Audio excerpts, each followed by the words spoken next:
নতুন দিনে ইসরায়েলে নতুন হামলা, ইয়েমেনি সশস্ত্র বাহিনীর ড্রোন হামলায় মধ্যপ্রাচ্যে উত্তেজনা। মধ্যপ্রাচ্যের সংঘাত যেন শেষ হওয়ার নামই নিচ্ছে না। গাজায় চলমান যুদ্ধের মধ্যে ইরান সমর্থিত ইয়েমেনি সশস্ত্র বাহিনী ইসরায়েলের ওপর তাদের হামলা আরও তীব্র করেছে। রাতের অন্ধকারে ইয়েমেন থেকে ইসরায়েলের দিকে একটি ড্রোন ছুড়ে তারা ক্লান্ত ইসরায়েলি প্রতিরক্ষা বাহিনী আইডিএফকে আবারও চমকে দিয়েছে। যদিও আইডিএফ সফলভাবে ড্রোনটি মাঝ আকাশে ধ্বংস করা দাবি করেছে। ইয়েমেনি সশস্ত্র বাহিনী ইয়েমেন থেকে ইসরায়েলের দিকে এই ড্রোনটি নিক্ষেপ করে। ইসরায়েলি সামরিক বাহিনী দ্রুত পদক্ষেপ নেয় এবং মাঝ আকাশে এটিকে ধ্বংস করে দেওয়ার দাবি তুলেছে। আইডিএফ নিশ্চিত করেছে যে ইসরায়েলি বিমান বাহিনী এই ড্রোনটি আটক করেছে। মজার বিষয় হলো, এই ইয়েমেনি সশস্ত্র বাহিনীর ড্রোনটি ইসরায়েলে কোনো সাইরেন বাজায়নি, কারণ এটি জনবহুল এলাকার জন্য সরাসরি হুমকি ছিল না বলে আইডিএফ জানিয়েছে। তবে সেদেরোট এবং ইবিমে সাইরেন বেজেছিল, যা পরে মিথ্যা সতর্কতা প্রমাণিত হয়। এই ঘটনা থেকে বোঝা যায় ইসরায়েলি প্রতিরক্ষা ব্যবস্থা কতটা সতর্ক অবস্থায় আছে। ইয়েমেনি সশস্ত্র বাহিনীর ধারাবাহিক হামলা এবং গাজার সাথে সংহতি। ইয়েমেনি সশস্ত্র বাহিনী বারবার বলে আসছে তারা গাজার জনগণের সাথে সংহতি প্রকাশ করে ইসরায়েলে হামলা চালাচ্ছে। এর আগে তারা ইয়েমেন থেকে ইসরায়েলে একটি ব্যালিস্টিক ক্ষেপণাস্ত্র ছুঁড়েছিল। যদিও আইডিএফ জানিয়েছে যে সেই ক্ষেপণাস্ত্রটি মাঝ আকাশেই ব্যর্থ হয়েছিল এবং ইসরায়েলি আকাশসীমা লঙ্ঘন করেনি। বেন গুরিয়ন বিমানবন্দর কিছুক্ষণের জন্য সব ফ্লাইট বন্ধ করে দিয়েছিল নিরাপত্তার স্বার্থে। এর আগে 22 জুলাই তেল আবিব এবং জেরুজালেমে সাইরেন বেজে উঠেছিল যখন ইসরায়েলি বিমান বাহিনী একটি ক্ষেপণাস্ত্র আটক করে। সেই সময় লাখ লাখ মানুষ সকাল 6টার ঠিক আগে আশ্রয় নেওয়ার জন্য ছোটাছুটি শুরু করে দিয়েছিল। ইয়েমেনি সশস্ত্র বাহিনীর এই হামলাগুলো ইসরায়েলের উপর চাপ বাড়াচ্ছে, বিশেষ করে যখন আইডিএফ ইয়েমেনে হুথিদের লক্ষ্যবস্তুতে হামলা চালাচ্ছে। হুথিদের বারবার হামলার জবাবে ইসরায়েল ইয়েমেনের হোদেইদা বন্দরে বোমা হামলা চালায়। ইসরায়েলি প্রতিরক্ষা মন্ত্রী কাজ স্পষ্ট জানিয়েছেন যে আইডিএফ ইরান সমর্থিত হুথিদের লক্ষ্যবস্তুতে আঘাত করেছে। আইডিএফ এর মতে এই হামলাগুলোতে হুথিদের ইঞ্জিনিয়ারিং যানবাহন, জ্বালানি সংরক্ষণাগার এবং নৌযানগুলোকে লক্ষ্য করা হয়েছিল। ইয়েমেনি সশস্ত্র বাহিনী তাদের অবস্থান স্পষ্ট করে দিয়েছে। গাজায় যুদ্ধ শেষ না হওয়া পর্যন্ত এবং বরফ তুলে না নেওয়া পর্যন্ত তারা ইসরায়েলের উপর হামলা চালানো বন্ধ করবে না। হুথিরা ইয়েমেনের রাজধানী সানা ও উত্তর পশ্চিমাঞ্চল নিয়ন্ত্রণ করে। এর মধ্যে লোহিত সাগরের উপকূলীয় এলাকাও রয়েছে। এই অঞ্চলগুলোতেই ইয়েমেনের বেশিরভাগ মানুষ বসবাস করে। কর আদায় করে এবং মুদ্রা ছাপিয়ে সেখানে হুথিরা একটি ডিফ্যাক্টো সরকার পরিচালনা করে। ইয়েমেনের আন্তর্জাতিকভাবে স্বীকৃত সরকার দক্ষিণাঞ্চলের বন্দর নগরী এডেনে অবস্থান করছে। 2022 সালে রাষ্ট্রপতি হাদি যাদের কাছে ক্ষমতা হস্তান্তর করে, সেই প্রেসিডেন্সিয়াল লিডারশিপ কাউন্সিলের 8 সদস্যই এর তত্ত্বাবধানের দায়িত্বে রয়েছে।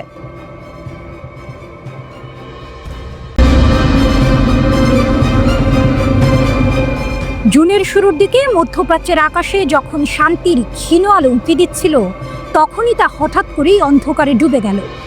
কোনো পূর্বাভাস ছাড়াই ইসরায়েল অতর্কিত হামলা চালালো ইরানের মাটিতে। তেল আবিবের ধারণা ছিল তেহরান হয়তো এই আঘাতে স্তব্ধ হয়ে যাবে, কিন্তু সে ধারণা ভুল প্রমাণিত হলো। ইসরায়েলের ধারণার উল্টোটা ঘটিয়ে তেহরান পাল্টা জবাব দিল। ইসরায়েলের দিকে ধেয়ে আসলো ক্ষেপণাস্ত্রের বৃষ্টি। একের পর এক ক্ষেপণাস্ত্র হামলায় নাস্তানাবুদ হয়ে ইসরায়েল দ্বারস্থ হলো আমেরিকার। মার্কিন সেনারা ইসরায়েলের হয়ে ইরানের 3টি গুরুত্বপূর্ণ পারমাণবিক স্থাপনায় হামলা চালায়, কিন্তু ইরানও ছাড়ার পাত্র ছিল না। তারা কাতারের মার্কিন ঘাঁটিতে পাল্টা হামলা চালিয়ে যোগ্য জবাব দেয়।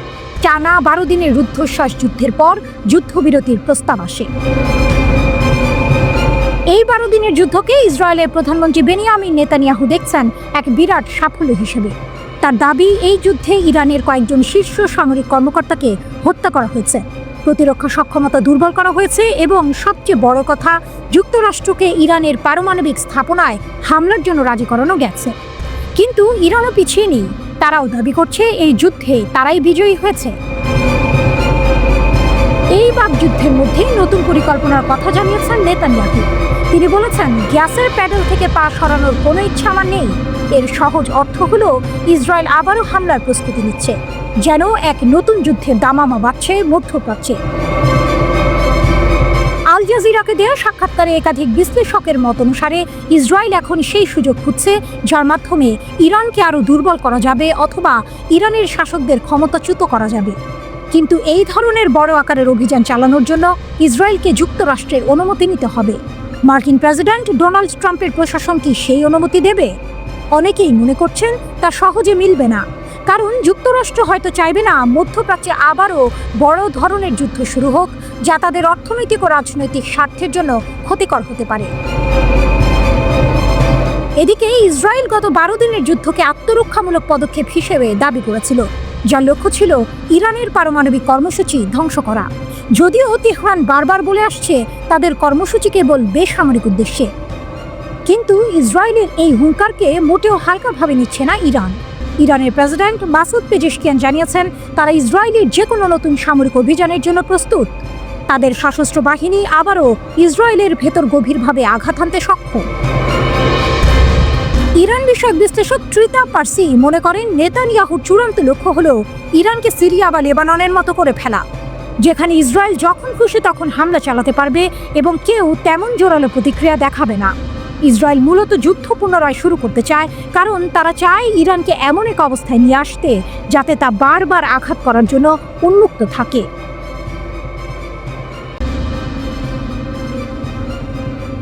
25 জুলাই 2025 তারিখটা ইরানের মহাকাশ ইতিহাসে এক নতুন সূর্যোদয় হিসেবে লেখা থাকবে, যেদিন উপসাগরীয় দেশটি সম্পূর্ণ নিজেদের প্রযুক্তিতে তৈরি একটি স্যাটেলাইট সফলভাবে মহাকাশ উৎক্ষেপণ করে মহাকাশ গবেষণার অভিজাত ক্লাবে নাম লেখালো। এর আগে এমন যোগ্যতা অর্জন করেছে মাত্র 8টি দেশ। যেন মহাকাশের অন্ধকার ক্যানভাসে ইরান আঁকল এক নতুন রেখা, যার উজ্জ্বলতা চমকে দিল সারা বিশ্বকে। সারা বিশ্বের নজর যখন ইরানের পারমাণবিক কর্মসূচি আর রাজনৈতিক টানাপোড়েনের দিকে, তখনই যেন নীরবে এক বিরাট অর্জন করে ফেলল তেহরান। রাশিয়ার জয়ুজ লঞ্চারের মাধ্যমে নাহিদ-2 নামের এই টেলিযোগাযোগ স্যাটেলাইটটিকে পাঠানো হয়েছে মহাকাশে। কিন্তু এর পেছনের গল্পটা আরও রোমাঞ্চকর। সম্পূর্ণভাবে ইরানি নির্মিত এই প্রপালশন মডিউলে রয়েছে অত্যাধুনিক সব প্রযুক্তি। উচ্চ ক্ষমতার হট গ্যাস থ্রাস্টার, উন্নত কম্পোজিট ফিউয়েল ট্যাঙ্ক, নিখুঁত নিয়ন্ত্রণ ব্যবস্থা এবং উচ্চ চাপের ভালভ, সবই যেন জানান দিচ্ছে ইরানের প্রকৌশলগত দক্ষতার।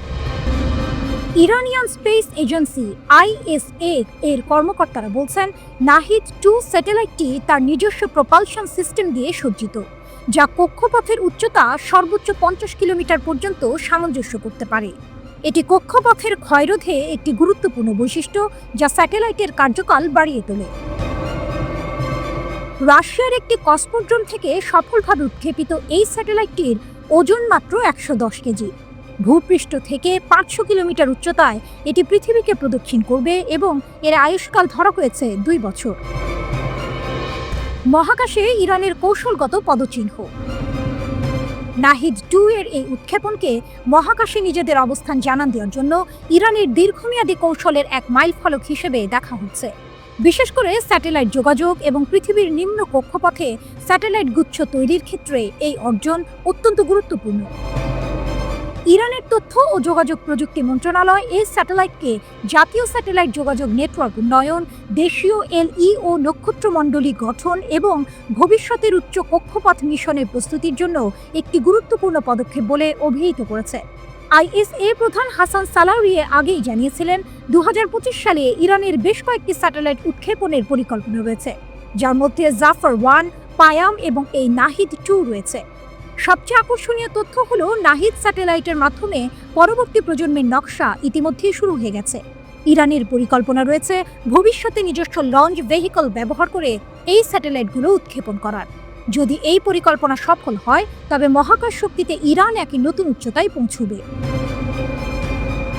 নাহিদ-2 এর সফল উৎক্ষেপণের মাধ্যমে ইরান এখন স্বতন্ত্রভাবে টেলিযোগাযোগ স্যাটেলাইটের নকশা, উৎপাদন ও পরিচালনা করতে সক্ষম এমন কয়েকটি দেশের তালিকায় নিজের নাম লেখালো। তেহরান এই অর্জনকে তাদের জাতীয় বৈজ্ঞানিক স্থিতিস্থাপকতা এবং কৌশলগত অগ্রগতির প্রতীক হিসেবে তুলে ধরছে।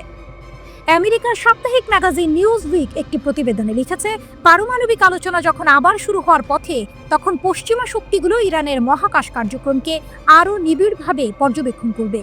বিশেষ করে রাশিয়ার সাথে ইরানের আন্তর্জাতিক সহযোগিতার বিষয়গুলো পশ্চিমা দেশগুলোর মাথা ব্যথার কারণ হতে পারে। এই স্যাটেলাইট উৎক্ষেপণ কি ইরানকে আরও একঘরে করে তুলবে, নাকি এটি তাদের ভূ রাজনৈতিক প্রভাব বাড়ানোর এক নতুন হাতিয়ার হবে? মহাকাশের এই নতুন খেলোয়াড় কিভাবে তার অর্জনকে কাজে লাগায় সেটাই এখন দেখার বিষয়।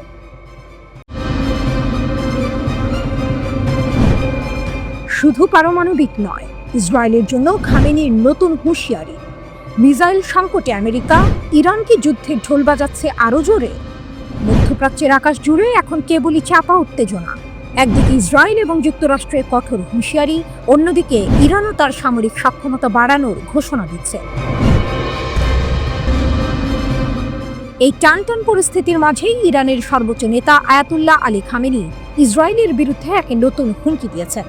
তার এই ঘোষণার সময়টি বিশেষভাবে তাৎপর্যপূর্ণ, কারণ ওয়াল স্ট্রিট জার্নাল সহ বিভিন্ন গণমাধ্যম দাবি করছে মার্কিন যুক্তরাষ্ট্রের ক্ষেপণাস্ত্র মজুদে নাকি মারাত্মক সংকট দেখা দিয়েছে। তাহলে কি ইরান এই দুর্বলতার সুযোগ নিয়ে যুদ্ধের দামামা আরও জোরে সোরে বাজাতে চাইছে? খামেনির অগ্নিছড়া ঘোষণা। 25শে জুলাই ইসরায়েলের 13ই জুনের হামলার 40 দিন উপলক্ষে এক বিবৃতিতে খামেনি তার কঠোর মনোভাব প্রকাশ করেন। এই হামলায় ইরানের বেশ কয়েকজন সামরিক কমান্ডার ও পারমাণবিক বিজ্ঞানী শহীদ হয়েছিলেন। খামেনি এই হামলাকে দুষ্ট ও অপরাধী ইহুদিবাদী শাসক গোষ্ঠীর কাজ বলে অভিহিত করেছেন। তার কথায় ছিল শোক, কিন্তু তার চেয়েও বেশি ছিল প্রতিজ্ঞা। তিনি বলেছেন, বোকা অদূরদর্শী শত্রু তার লক্ষ্য অর্জনে ব্যর্থ হয়েছে। এর চেয়েও বড় কথা, তিনি অঙ্গীকার করেছেন যে ভবিষ্যৎ দেখাবে যে আমাদের সামরিক এবং বৈজ্ঞানিক অগ্রগতি উভয়ই স্রষ্টার ইচ্ছায় আগের চেয়ে আরও বেশি গতিতে এগিয়ে যাবে। খামেনির এই দৃঢ় ঘোষণা ইঙ্গিত দিচ্ছে যে ইরান কেবল পারমাণবিক কর্মসূচিতেই নয়, সামগ্রিক সামরিক শক্তি বৃদ্ধিতেও মনোযোগ দেবে। তার মতে, ইরানের শত্রুরা ঠান্ডা লোহার উপর হাতুড়ি মারছে, তবে ইরান দিন দিন শক্তিশালী হয়ে উঠবে। এই বক্তব্যগুলি ইসরায়েল এবং যুক্তরাষ্ট্রের জন্য স্পষ্ট বার্তা, ইরানকে দমানো এত সহজ হবে না। ইসরায়েলের যুদ্ধের ইঙ্গিত এবং যুক্তরাষ্ট্রের দুর্বলতা। খামেনির এই মন্তব্যের ঠিক আগেই ইসরায়েলের প্রতিরক্ষামন্ত্রী কাটস ইরানের সাথে যুদ্ধ পুনরারম্ভের ইঙ্গিত দিয়েছিলেন। জেরুজালেম পোস্ট অনুসারে তিনি বিমান শ্রেষ্ঠত্ব বজায় রাখার উপর জোর দিয়েছিলেন এবং ইরানকে পারমাণবিক শক্তি অর্জন থেকে বিরত রাখার পরিকল্পনা কার্যকর করার আহ্বান জানান। এমনকি মার্কিন প্রেসিডেন্ট ডোনাল্ড ট্রাম্প এবং ইসরায়েলের প্রধানমন্ত্রী বেনিয়ামিন নেতানিয়াহু বলেছিলেন যে ইরান যদি তাদের পারমাণবিক কর্মসূচি পুনরায় শুরু করে তবে তারা হামলা চালাবে। কিন্তু গল্পের টুইস্ট এখানেই। এইসব যুদ্ধমদেহী মনোভাবের মধ্যেই একটি চাঞ্চল্যকর তথ্য সামনে এসেছে। এক্সিওসের এক রিপোর্টে বলা হয়েছে, ইসরায়েল ইরান যুদ্ধের পর যুক্তরাষ্ট্র এবং ইসরায়েলের ক্ষেপণাস্ত্র বিরোধী ব্যবস্থা যেমন প্যাট্রিয়ট এবং থার্ড মজুদে মারাত্মক ঘাটতি দেখা দিয়েছে। প্রতিবেদনে আরও উল্লেখ করা হয়েছে, ইরানি ক্ষেপণাস্ত্র প্রতিরোধে মার্কিন ও ইসরায়েলের প্রতিরক্ষা ব্যবস্থাগুলো ব্যর্থ হয়েছিল, যার ফলে ইসরায়েলে প্রায় 2 ডজন মানুষ নিহত হয় এবং সামরিক স্থাপনা ও বাসস্থান ধ্বংস হয়। এই পরিস্থিতি মধ্যপ্রাচ্যের ক্ষমতার ভারসাম্যে এক নতুন সমীকরণ তৈরি করছে। একদিকে ইরান তার সামরিক এবং পারমাণবিক সক্ষমতা বাড়ানোর দৃঢ় সংকল্প দেখাচ্ছে, অন্যদিকে ইসরায়েল এবং যুক্তরাষ্ট্র তাদের সামরিক শক্তিতে একটি অপ্রত্যাশিত দুর্বলতার মুখোমুখি হচ্ছে। মার্কিন ক্ষেপণাস্ত্রের এই ঘাটতি কি ইরানকে আরও সাহসী করে তুলবে?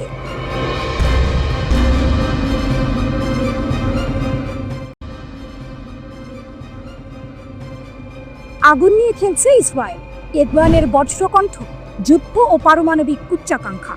ইরানের প্রেসিডেন্ট মাসুদ পেজেশকিয়ানের কণ্ঠে যেন প্রতিধ্বনিত হলো সমগ্র জাতির অদম্য সংকল্প, ইসরায়েল যদি ফের যুদ্ধের আগুন জ্বালায় তবে ইরান পেস্তে, সম্পূর্ণ পেস্তে। প্রেসিডেন্ট পেজেশকিয়ান শান্ত কিন্তু দৃঢ় কণ্ঠে বলেছেন, ইসরায়েলের যে কোনো নতুন সামরিক পদক্ষেপের মোকাবিলায় আমরা সম্পূর্ণ প্রস্তুত এবং আমাদের সশস্ত্র বাহিনী আবারও ইসরায়েলের ভেতরে গভীরভাবে আঘাত হানার সক্ষমতা রাখে। পশ্চিমারা যখন ইরানের চলমান পারমাণবিক উচ্চাকাঙ্ক্ষার সমাধান খুঁজছে, তখনই পেজেশকিয়ানের এই মন্তব্য যেন এক নতুন বার্তা দেয়। কারণ আন্তর্জাতিক বিভিন্ন প্রতিবেদনে বলা হয়েছে, যুক্তরাষ্ট্রের চালানো হামলায় ইরানের পারমাণবিক স্থাপনাগুলোর বাস্তব ক্ষয়ক্ষতি ওয়াশিংটনের দাবির তুলনায় ছিল অনেকটাই সীমিত। ইরান যেন এক অদম্য ফিনিক্স পাখির মতো ছাই থেকে উঠে এসে আরও শক্তিশালী হয়ে উঠছে। প্রেসিডেন্ট পেজেশকিয়ান, 12 দিনের সংঘাতের পর কার্যকর হওয়া যুদ্ধবিরতির ওপর ইরানের কোনো আস্থা নেই। আমরা এই ব্যাপারে খুব একটা আশাবাদী নই। এসব কারণে আমরা যে কোনো সম্ভাব্য পরিস্থিতি ও প্রতিক্রিয়ার জন্য প্রস্তুতি নিয়ে রেখেছি। ইসরায়েল আমাদের ক্ষতি করেছে, আমরাও তাদের ক্ষতি করেছি। তারা আমাদের উপর শক্তিশালী হামলা চালিয়েছে, আমরাও তাদের গভীরে শক্তভাবে আঘাত হেনেছি। তবে তারা নিজেদের ক্ষয়ক্ষতি গোপন করছে। এই হলো সেই মোচন। ইসরায়েল নিজেদের ক্ষয়ক্ষতি বিকিয়ে রাখছে, এই দাবি যেন ইরানের শক্তির এক নীরব ঘোষণা। তারা কেবল প্রতিরোধই করেনি, পাল্টা আঘাতও হেনেছে, যার গভীরতা ইসরায়েল প্রকাশ করতে সাহস পাচ্ছে না। আন্তর্জাতিক বিরোধিতা সত্ত্বেও ইরান তার ইউরেনিয়াম সমৃদ্ধকরণ কর্মসূচি অব্যাহত রাখতে বলে জানিয়েছেন প্রেসিডেন্ট পেজেশকিয়ান। তিনি স্পষ্ট করে দিয়েছেন, ইরানের পারমাণবিক সক্ষমতা উন্নয়নের এই কার্যক্রম আন্তর্জাতিক আইনের কাঠামোর মধ্যেই পরিচালিত হবে। প্রেসিডেন্ট পেজেশকিয়ান বলেছেন, ট্রাম্প বলেছেন ইরানের কাছে পারমাণবিক অস্ত্র থাকা উচিত নয় এবং আমরা এই বিষয়টি মেনে নিচ্ছি, কারণ আমরা পারমাণবিক অস্ত্র স্পষ্টভাবে প্রত্যাখ্যান করি। এটি আমাদের রাজনৈতিক, ধর্মীয়, মানবিক ও কৌশলগত অবস্থা। ইরান কূটনীতিতে বিশ্বাসী, কিন্তু হুমকি বা জোর জবরদস্তি মেনে নেবে না। পেজেশকিয়ান আরও বলেন, আমাদের পারমাণবিক কর্মসূচি শেষ হয়ে গেছে বলে ট্রাম্প যে দাবি করেছেন তা একটি ভুল ধারণা মাত্র। এই মন্তব্য যেন বিশ্বকে এক কঠিন বার্তা দিলে ইরান তার নিজস্ব পথে অবিচল, কারো হুমকিতে তারা পিছু হটবে না। ইসরায়েল সহ প্রায় সবার একটা ধারণা ছিল তাদের ক্ষেপণাস্ত্র প্রতিরক্ষা ব্যবস্থা আয়রন ডোম ভেদ করার ক্ষমতা কোনো মিসাইলের নেই, ফলে এটিকে তারা বলতো ঈশ্বরের দিয়া। এর পাশাপাশি তাদের রয়েছে ডেভিড স্লিং, দ্য অ্যারো এবং যুক্তরাষ্ট্রের তৈরি থাট। এছাড়া জর্ডান এবং লোহিত সাগরে মার্কিন বাহিনীর আকাশ প্রতিরক্ষা ব্যবস্থা তাদেরকে বাড়তি নিরাপত্তা নিশ্চয়তা দিয়েছিল। ইরান তার পুরো প্রতিরক্ষা ব্যবস্থা গড়ে তুলেছে ইসরায়েলকে মাথায় রেখে। আজ হোক কাল হোক ইসরায়েলের সঙ্গে সামরিক সংঘাত বাঁধবে। এই ধরনের সামরিক রাজনৈতিক বোঝাপড়া এই প্রতিরক্ষা ডক্ট্রিনের মূল প্রতিপাদ্য।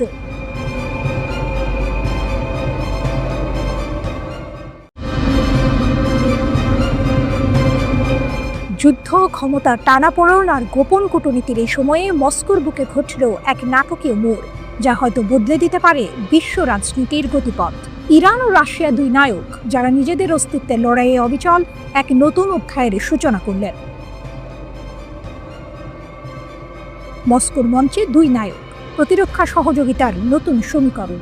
21 জুলাই মস্কোর সুরক্ষিত কক্ষগুলোতে এক ঐতিহাসিক বৈঠক অনুষ্ঠিত হলো, যেখানে রাশিয়া এবং ইরানের প্রতিরক্ষা মন্ত্রীরা সামরিক সহযোগিতার এক নতুন দিগন্ত উন্মোচন করলেন। এই দুই রাষ্ট্র, যারা পশ্চিমা শক্তির কঠোর নিষেধাজ্ঞার মুখেও নিজেদের অবস্থান ধরে রেখেছে, এবার আরও দৃঢ়ভাবে কাঁধে কাঁধ মেলালো। রাশিয়ার প্রতিরক্ষা মন্ত্রী আন্দ্রেই বেলোজভ এবং ইরানের প্রতিরক্ষা মন্ত্রী আজিজ নাসিরজাদে এর এই বৈঠক ছিল দুই দেশের মধ্যে কৌশলগত সম্পর্ক আরও গভীর করার চলমান প্রচেষ্টার অংশ। ইরানের রাষ্ট্রদূত কাজেম জালালি গর্বের সাথে ঘোষণা করলেন, এই বৈঠকের বিষয় ছিল সামরিক এবং প্রতিরক্ষা ক্ষেত্রে দ্বিপাক্ষিক সহযোগিতা জোরদার করা। মস্কোতে ইরানের দূতাবাসের বিবৃতিতে যৌথ প্রতিরক্ষা উদ্যোগের প্রতি দুই দেশের অবিচল অঙ্গীকারের কথাই তুলে ধরা হলো। এ যেন এক শক্তিশালী জোটের আগমনী বার্তা, যা বিশ্বকে নতুন করে ভাবতে বাধ্য করবে। ক্রেমলিনের অন্দরমহলে পারমাণবিক রহস্য, এক মহাকাব্যিক চাল। একই সময়ে ক্রেমলিনের অন্দরমহলে আরও এক গভীর আলোচনা চলছিল। রাশিয়ার প্রেসিডেন্ট ভ্লাদিমির পুতিন ক্রেমলিনে ইরানের শীর্ষ নেতা সাইয়েদ আলী খামেনির সিনিয়র উপদেষ্টা আলী লারিজানিকে স্বাগত জানান। এই বৈঠক কেবল আঞ্চলিক পরিস্থিতি নিয়ে আলোচনা ছিল না, এর কেন্দ্রবিন্দুতে ছিল ইরানের পারমাণবিক ফাইল। ক্রেমলিনের মুখপাত্র দিমিত্রি পেসকভ জানান, লারিজানি মধ্যপ্রাচ্যের ক্রমবর্ধমান পরিস্থিতি এবং ইরানের পারমাণবিক কর্মসূচির সর্বশেষ আপডেট পুতিনের কাছে তুলে ধরেছেন। ক্রমবর্ধমান আঞ্চলিক উত্তেজনার মধ্যে এই কূটনৈতিক যোগাযোগ বিশ্বকে এক বড় প্রশ্নের সামনে দাঁড় করিয়েছে। রাশিয়া কি কেবল স্থিতিশীলতা চাইছে, নাকি ইরানের পারমাণবিক সক্ষমতাকে আরও শক্তিশালী করার পেছনে তার কোনো উদ্দেশ্য রয়েছে? রাশিয়ার পক্ষ থেকে রাজনৈতিক সমাধানের কথা বলা হলেও পশ্চিমাদের ভয়ের আড়ালে লুকানো থাকতে পারে এক গভীর কৌশল। যখন পশ্চিমা বিশ্ব ইরানের পারমাণবিক কর্মসূচি হ্রাস টানার চেষ্টা করছে, তখন রাশিয়ার এই ঘনিষ্ঠতা এক নতুন বার্তা দিচ্ছে। লারিজানি যখন পুতিনের কাছে পারমাণবিক কর্মসূচির আপডেট দিচ্ছিলেন, তখন কি শুধু তথ্যের আদান প্রদান হচ্ছিল, নাকি রাশিয়া এবং ইরানের দুই নায়ক এমন কোনো গোপন চুক্তিতে আবদ্ধ হচ্ছিলেন যা পারমাণবিক প্রযুক্তি বা সামরিক সহায়তার বিনিময়ে বিশ্বমঞ্চে তাদের ক্ষমতাকে আরও কয়েকগুণ বাড়িয়ে দেবে? এই বৈঠকগুলো কি কেবল কূটনৈতিক প্রথা মেনে চলা আনুষ্ঠানিকতা ছিল, নাকি এটি ছিল পশ্চিমা বিশ্বের ওপর চাপ সৃষ্টির এক মহাকাব্যিক চাল? যদি সত্যি ইরান এবং রাশিয়ার মধ্যে পারমাণবিক প্রযুক্তি বা উন্নত সামরিক সরঞ্জাম বিনিময়ের কোনো গোপন চুক্তি হয়ে থাকে, তাহলে তা মধ্যপ্রাচ্য এবং বিশ্বের ক্ষমতার ভারসাম্যে এক ভূমিকম্প ঘটাবে। এই দুই নায়কের পদক্ষেপ, যারা একদিকে নিজেদের প্রতিরক্ষা জোরদার করছেন, অন্যদিকে পশ্চিমা আধিপত্যকে চ্যালেঞ্জ জানাচ্ছেন, বিশ্বকে এক নতুন স্নায়ু যুদ্ধের দিকে ঠেলে দিতে পারে। এই নাটকীয় মোড় কি বিশ্বকে এক নতুন ভূ রাজনৈতিক লড়াইয়ের দিকে নিয়ে যাচ্ছে, নাকি এটি কেবল নিজেদের আত্মরক্ষার এক দৃঢ় প্রচেষ্টা?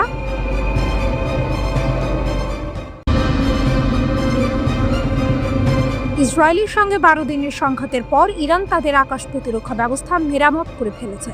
দেশটির এক শীর্ষ সেনা কর্মকর্তার বরাত দিয়ে এই খবর জানিয়েছে ইরানের বার্তা সংস্থাগুলো। গত জুনে শুরু হওয়া টানা 12 দিনের এই সংঘাতে ইসরায়েলের বিমান হামলা ইরানের আকাশ প্রতিরক্ষা ব্যবস্থায় ব্যাপক ক্ষতি সাধন করেছিল। তবে ইরান দাবি করছে তারা দেশীয় প্রযুক্তিতে সেই ক্ষতি পুষিয়ে নিয়েছে। মধ্যপ্রাচ্যের বাতাসে এখন বারুদের গন্ধ। জুন মাসের এক ভোর ইসরায়েলের যুদ্ধ বিমানগুলো হঠাৎই ইরানের আকাশসীমায় কালো ছায়া ফেলেছিল। 12 দিন ধরে চলেছিল সেই আকাশ যুদ্ধ। ইসরায়েলের উন্নত F-35 যুদ্ধ বিমানগুলো ইরানের আকাশ প্রতিরক্ষা ব্যবস্থায় আঘাত হানে। ইরানের S-300 এবং নিজস্ব প্রযুক্তিতে তৈরি বাভার 373 প্রতিরক্ষা ব্যবস্থা ব্যাপক ক্ষতিগ্রস্ত হয়। ইরানও বসেছিল না। পাল্টা ক্ষেপণাস্ত্র আর ড্রোন হামলায় ইসরায়েলি ভূখণ্ডেও কাঁপন ধরিয়েছিল তারা। কিন্তু আকাশ যুদ্ধের পাল্লা ইসরায়েলের দিকেই ভারী ছিল। যুদ্ধের ডামাডোলের পর যখন ধুলো উঠছিল, তখন সবার চোখ ছিল ইরানের দিকে। তারা কি এই অপ্রত্যাশিত আঘাত সামলে উঠতে পারবে? ইরানের সামরিক বাহিনীর অপারেশন বিভাগের উপপ্রধান মাহমুদ মুজাভি একটি চাঞ্চল্যকর ঘোষণা দিলেন। তিনি জানালেন, আমাদের কিছু আকাশ প্রতিরক্ষা ব্যবস্থা ক্ষতিগ্রস্ত হয়েছিল, এটা লুকানোর কিছু নয়। কিন্তু আমাদের সহকর্মীরা দেশীয় সম্পদ ব্যবহার করে সেগুলোর বদলে আগে থেকে নিরাপদ জায়গায় মজুত রাখা ব্যবস্থা প্রতিস্থাপন করেছেন, যেন আকাশসীমা সুরক্ষিত থাকে। এই ঘোষণায় একটি নীরব বিস্ময় লুকিয়েছিল। ইরান কি সত্যি সত্যি এত দ্রুত নিজেদের প্রতিরক্ষা ব্যবস্থা পুনরুদ্ধার করতে পেরেছে? বিদেশি কোনো আকাশ প্রতিরক্ষা ব্যবস্থা আমদানি না করেই তারা কিভাবে এই অসম্ভবকে সম্ভব করলো? এখানেই আসল টুইস্ট। ইরান বহু বছর ধরে পশ্চিমা নিষেধাজ্ঞার মুখে নিজস্ব সামরিক সক্ষমতা বাড়াতে জোর দিয়েছিল। তাদের এই সক্ষমতাই এখন ত্রাতার ভূমিকায় অবতীর্ণ হলো। তারা প্রমাণ করলো প্রতিকূল পরিস্থিতিতেও তারা নিজেদের পায়ে দাঁড়াতে জানে। আলোচনা টেবিলে নতুন মোড়। আকাশে যুদ্ধের মেঘ কাটতে না কাটতেই আলোচনা টেবিলে নতুন এক মোড়। ইরানের আধা সরকারি বার্তা সংস্থা তাসনিম নিউজ জানিয়েছে, পরমাণু প্রকল্প নিয়ে যুক্তরাজ্য, ফ্রান্স ও জার্মানির সঙ্গে আলোচনায় বসতে পারে তেহরান। ইউরোপের এই 3 দেশ এবং ইউরোপীয় ইউনিয়নের পররাষ্ট্রনীতি বিষয়ক প্রধান কাজা কালাসের সঙ্গে ইরানের পররাষ্ট্রমন্ত্রী আব্বাস আরাকচির বৈঠকের পরে এই খবর সামনে আসে। 2015 সালে ইরানের ইউরেনিয়াম সমৃদ্ধকরণ সীমিত করার জন্য একটি চুক্তি হয়েছিল, যেখান থেকে 2018 সালে যুক্তরাষ্ট্র সরে যায়। এরপর ডোনাল্ড ট্রাম্প নতুন করে ইরানের সঙ্গে চুক্তি করতে চাইছেন। এ নিয়ে 5 দফা বৈঠক হয়েছে, কিন্তু গত মাসে ইসরায়েলের হামলার পর পরবর্তী ধাপের বৈঠক স্থগিত করে তেহরান। এখন আবার আলোচনা টেবিলে ফিরে আসার ইঙ্গিত দিচ্ছে ইরান। ইসরায়েলের হামলার পর যখন সবাই ভেবেছিল ইরান দুর্বল হয়ে পড়েছে, ঠিক তখনই তারা তাদের নিজস্ব সামরিক শক্তির জোরে ঘুরে দাঁড়ালো। মুসাভির কথায় সেই দৃঢ়তা স্পষ্ট। ইরানের এই নিজস্ব প্রযুক্তির ওপর ভরসা করার গল্পই যেন যুদ্ধের পর সবচেয়ে বড় হুক। তারা নতুন করে কোনো বিদেশি প্রতিরক্ষা ব্যবস্থা আমদানি করেনি, বরং নিজেদেরই তৈরি সরঞ্জাম দিয়ে ক্ষতিগ্রস্ত আকাশ প্রতিরক্ষা ব্যবস্থাকে প্রতিস্থাপন করেছে। এই ঘটনা শুধু সামরিক সক্ষমতারই প্রমাণ নয়, এটি ইরানের আত্মনির্ভরশীলতারও এক উজ্জ্বল দৃষ্টান্ত। তারা বুঝিয়ে দিল, বাইরের সাহায্য ছাড়াই তারা নিজেদের নিরাপত্তা নিশ্চিত করতে সক্ষম।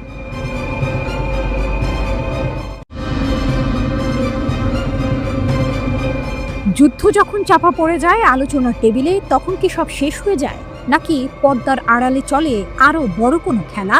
মধ্যপ্রাচ্যে এখন ঠিক এমনই এক পরিস্থিতি।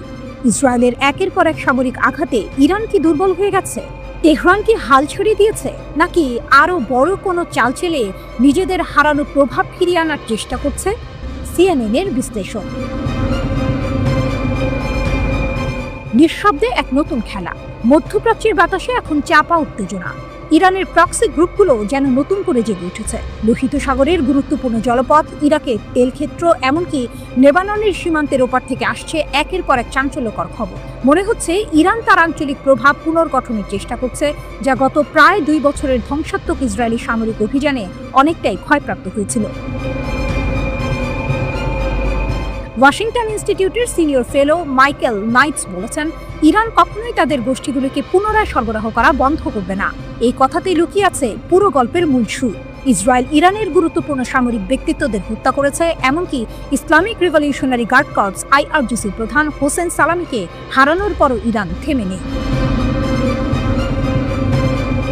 ইয়েমেনের আগুন, লোহিত সাগরের নতুন বিপদ।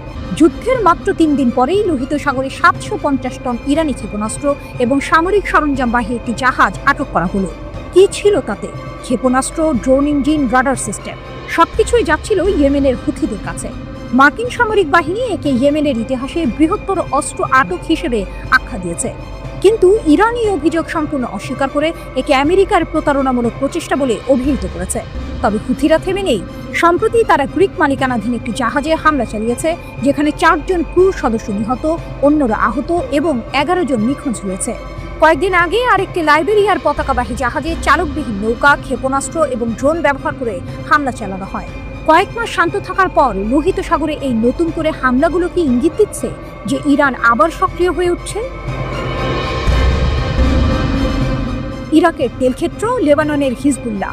ইরাকের কুর্দি অঞ্চলে ইরান সমর্থিত গোষ্ঠীগুলো তেল উৎপাদনে বিঘ্ন ঘটাচ্ছে। কুর্দি আঞ্চলিক সরকারের একমাত্র কর্মকর্তা অভিযোগ করেছেন, মিলিশিয়াদের দ্বারা ড্রোন হামলার পর মার্কিন কোম্পানি দ্বারা পরিচালিত 2টি সহ 5টি তেলক্ষেত্র ক্ষতিগ্রস্ত হয়েছে। তাদের লক্ষ্য স্পষ্ট, কুর্দিদের অর্থনৈতিকভাবে দুর্বল করা। অন্যদিকে লেবাননের হিজবুল্লাহ গোষ্ঠী, যা একসময় ইরানের সবচেয়ে শক্তিশালী মিত্র ছিল, এখন মারাত্মকভাবে দুর্বল হয়ে পড়েছে। গত বছর ইসরায়েলি হামলায় তাদের সম্মানিত নেতা হাসান নাসরুল্লাহ নিহত হয়েছেন। ডিসেম্বরে সিরিয়ার রাষ্ট্রপতি বাশার আল আসাদের পতনের পর সিরিয়ায় তাদের মূল সরবরাহ পথটিও হারিয়ে গেছে, কিন্তু তবুও ইরান তাদের অস্ত্র সরবরাহ চালিয়ে যাচ্ছে। একজন আঞ্চলিক কর্মকর্তা বলছেন, অবশ্যই ইরানিরা তাদের আলোচনার হাতকে শক্তিশালী করার জন্য তাদের কিছু প্রক্সিকে শক্তিশালী করার চেষ্টা করছে। তবে আরেক সূত্র জানিয়েছে, হিজবুল্লাহ নিজেদের পুনর্গঠিত করার চেষ্টা করছে, কারণ তারা এখন অস্তিত্বের পরিস্থিতিতে রয়েছে। সিরিয়ার নীরব প্রতিরোধ। লেবাননে হিজবুল্লাহকে পুনর্বহাল করার ইরানের প্রচেষ্টা অব্যাহত থাকলেও সিরিয়ার নতুন সরকার ইরানের বিরুদ্ধে কঠোর অবস্থান নিয়েছে। সিরিয়ার স্বরাষ্ট্র মন্ত্রণালয় লেবাননে পাঠানো অস্ত্রের বেশ কয়েকটি চালান আটক করেছে। সম্প্রতি তারা ট্যাঙ্ক বিরোধী কর্নেট ক্ষেপণাস্ত্র পাচারের একটি প্রচেষ্টা ব্যর্থ করেছে, যা শাকসবজি বহনকারী একটি ট্রাকে লুকানো ছিল। ওয়াশিংটন ইনস্টিটিউটের সিনিয়র ফেলো মাইকেল নাইটস বলছেন, আমরা এখনো বিদ্যমান, আমরা অক্ষত, কিছুই পরিবর্তন হয়নি। এই লাইনটি হয়তো ইরানের বর্তমান অবস্থার সবচেয়ে ভালো ব্যাখ্যা। তারা হয়তো ক্ষয়প্রাপ্ত হয়েছে, কিন্তু ভেঙে পড়েনি, বরং পর্দার আড়ালে তারা নিজেদের শক্তি পুনর্গঠনের চেষ্টা করছে, যেন যে কোনো মুহূর্তে তারা আবার পুরনো রূপে ফিরে আসতে পারে।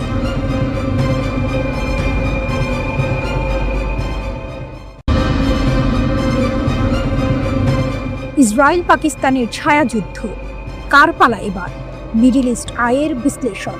গত জুনে যখন ইসরায়েল ইরানে হামলা চালালো, সারা বিশ্ব স্তম্ভিত হয়ে দেখল কিভাবে পশ্চিমা গণমাধ্যম সেই বাস্তবতাকে উল্টে দিয়ে ইরানকেই হুমকি হিসেবে ঘোষণা করল। কিন্তু এই ঘটনার শীতল প্রশ্নটি হলো, এবার কার পালা? পাকিস্তানের প্রতিরক্ষামন্ত্রী খাজা আসিফ ঠিকই বলেছেন, মুসলিম দেশগুলোকে এখন ঐক্যবদ্ধ হতে হবে, নইলে সবার পালা আসবে। এটা নিছকই কোনো কূটনৈতিক আক্ষেপ নয়, বরং এক ভয়াবহ সতর্ক সংকেত। পশ্চিমাদের এখন আর জাতিসংঘের প্রস্তাব লাগে না। সংবাদ মাধ্যমের শিরোনাম, অর্থনৈতিক অবরোধ আর বয়ান নির্মাণের যুদ্ধ, এসবই এখন তাদের নতুন কৌশল। যদি তাতেও কাজ না হয়, তাহলে ইসরায়েলের মতো আগাম ধারণার ভিত্তিতে হামলা চালানো যাবে। প্রধানমন্ত্রী বেনিয়ামিন নেতানিয়াহু আসলে মুখ ফসকে সত্যিটাই বলে দিয়েছেন যখন তিনি পারমাণবিক অস্ত্রধারী বেয়ারা মুসলিম দেশগুলোর শাসকের কথা বলেন। ইরাককে বোমা মেরে ধ্বংস করা হয়েছে, লিবিয়াকে নিরস্ত্র করা হয়েছে, আর এখন ইরানকে গলা টিপে মারার চেষ্টা চলছে। কিন্তু পাকিস্তানই কেন শেষ সীমান্ত? কারণ পাকিস্তান শুধু একটি দেশ নয়, এটি পশ্চিমা ও জায়নবাদী আধিপত্যের বিরুদ্ধে এক কৌশলগত, আদর্শগত এবং প্রযুক্তিগত প্রতিরোধের প্রতীক। পশ্চিমা বিশ্বের জন্য এটি এক কাঁটা, যা তাদের বিশ্ব ব্যবস্থার জন্য চূড়ান্ত বিপদসীমা। সম্প্রতি ভারতের টাইমস অফ ইন্ডিয়ার একটি প্রতিবেদন ছড়িয়েছে, যেখানে দাবি করা হয়েছে পাকিস্তান নাকি এমন আন্তঃমহাদেশীয় ক্ষেপণাস্ত্র তৈরি করছে যা যুক্তরাষ্ট্র পর্যন্ত পৌঁছাতে সক্ষম। মজার ব্যাপার হলো, এর জন্য কোনো নিশ্চিত প্রমাণ দরকার নেই, সামান্য ইঙ্গিতই সন্দেহ ছড়ানোর জন্য যথেষ্ট। ঠিক যেমন 2001 সালে ঝাপসা স্যাটেলাইট ছবি দিয়ে ব্যাপক বিধ্বংসী অস্ত্রের গল্প ফেঁদে ইরাকের ওপরে ঝাঁপিয়ে পড়া হয়েছিল, ঠিক তেমনই পাকিস্তানের পারমাণবিক সক্ষমতাকে এখন বৈশ্বিক বোঝা হিসেবে দেখানো হচ্ছে। কিন্তু এই গল্পের সবচেয়ে বড় টুইস্ট হলো, পশ্চিমা সমস্যা আসলে পাকিস্তানের কাজকর্ম নিয়ে নয়, বরং পাকিস্তান যা কিছু প্রতিনিধিত্ব করে তা নিয়ে। পাকিস্তান একটি ইসলামী প্রজাতন্ত্র, একটি পারমাণবিক শক্তিধর দেশ এবং চীনের মিত্র। এই তিনের সম্মিলনই পশ্চিমের চোখে পাকিস্তানকে এক অস্থিতিশীল এবং উগ্রবাদের প্রতি সহানুভূতিশীল রাষ্ট্র হিসেবে চিত্রিত করে, যারা পারমাণবিক যুদ্ধ শুরু করতে মুখিয়ে আছে। অথচ মজার বিষয় হলো, পাকিস্তান তার 7 দশকের ইতিহাসে কখনোই কোনো ধর্মভিত্তিক দলকে নির্বাচনের মাধ্যমে ক্ষমতায় আনেনি। অন্যদিকে ভারত এমন একজনকে উৎসাহের সঙ্গে ক্ষমতায় বসিয়েছে, যিনি 2002 সালের গুজরাট গণহত্যার সময় মুখ্যমন্ত্রী ছিলেন। অভিযোগ আছে তিনি সে সময় চোখ বন্ধ করে রেখেছিলেন। সেই নরেন্দ্র মোদী এখন এমন একটি দলের নেতৃত্ব দিচ্ছেন, যা প্রকাশ্যেই একটি হিন্দু জাতীয়তাবাদী রাষ্ট্র গঠনের কথা বলে, যেখানে মুসলমান ও অন্যান্য সংখ্যালঘুদের প্রান্তিক করে তোলা হবে। এরপরও ব্রিটিশ ও পশ্চিমা সংবাদ মাধ্যম ভারতকে এখনও যুক্তিবাদী রাষ্ট্র ও গণতন্ত্রের বাতিঘর হিসেবে দেখে। গত এপ্রিলে পেহেলগামে হিন্দু তীর্থযাত্রীদের ওপর হামলার পর ভারত যখন পাকিস্তানের সম্পৃক্ততার কোনো বিশ্বাসযোগ্য প্রমাণ ছাড়াই সীমান্ত পার হয়ে সামরিক অভিযান শুরু করল, পশ্চিমা সংবাদ মাধ্যম অনেকটাই দিল্লির বয়ানকে প্রশ্নহীনভাবে গ্রহণ করে। এর বিপরীতে পাকিস্তানি কর্মকর্তাদের বৈরিতাপূর্ণ সাক্ষাৎকারের মুখোমুখি হতে হয়। এখানে এক অঘোষিত কিন্তু স্পষ্ট যুক্তি কাজ করে। হিন্দু জাতীয়তাবাদী রাজনীতি যতই সহিংস হোক না কেন, তা রাজনৈতিক পছন্দ হিসেবে বৈধতা পায়। কিন্তু ইসলামপন্থী রাজনীতি ক্ষমতার ধারে কাছে না থাকলেও তাকে অস্তিত্বের হুমকি হিসেবে দেখা হয়। তাহলে পশ্চিমের এই দ্বিমুখী নীতির কারণ কি? এর মূল কারণ হলো, পাকিস্তান তাদের প্রতিষ্ঠিত বিশ্ব ব্যবস্থার বিরোধিতা করে। এটি কেবল পারমাণবিক শক্তিধর মুসলিম দেশ নয়, এটি চীনেরও মিত্র। আর এই তিনটি বৈশিষ্ট্যই পশ্চিমের চোখে পাকিস্তানকে এক ভিন্ন মাত্রার হুমকি হিসেবে দাঁড় করিয়েছে। তাই এবার কার পালা? এই প্রশ্নের উত্তরটা হয়তো আমাদের ধারণার চেয়েও বেশি জটিল এবং গভীর।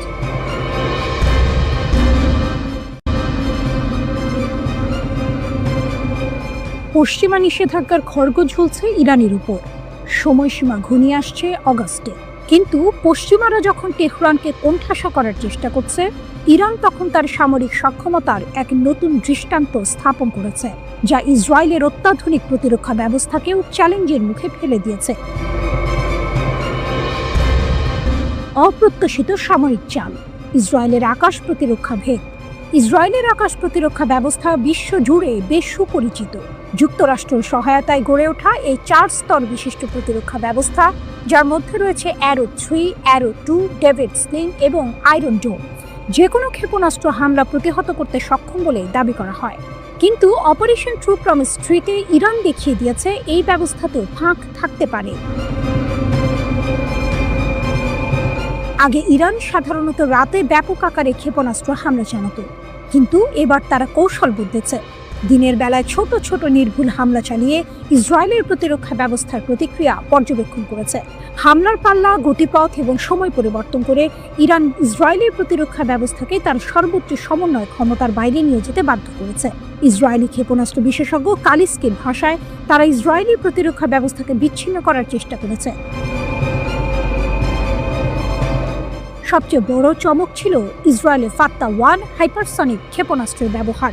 এটি শব্দের চেয়ে 10 গুণেরও বেশি গতিতে আঘাত হানতে সক্ষম এবং এর ওয়ারহেড আলাদা হতে পারে, যা এটিকে ট্র্যাক করা আরও কঠিন করে তোলে। ইসরায়েলের সবচেয়ে উন্নত ইন্টারসেপ্টর যেমন অ্যারো 3 এবং ডেভিড স্লিং তত্ত্বীয়ভাবে এমন ক্ষেপণাস্ত্র আটকাতে সক্ষম হলেও ফাত্তাহ 1 ইসরায়েলের 4টি প্রতিরক্ষা স্তর ভেদ করে লক্ষ্যবস্তুতে আঘাত হানতে সক্ষম হয়েছে।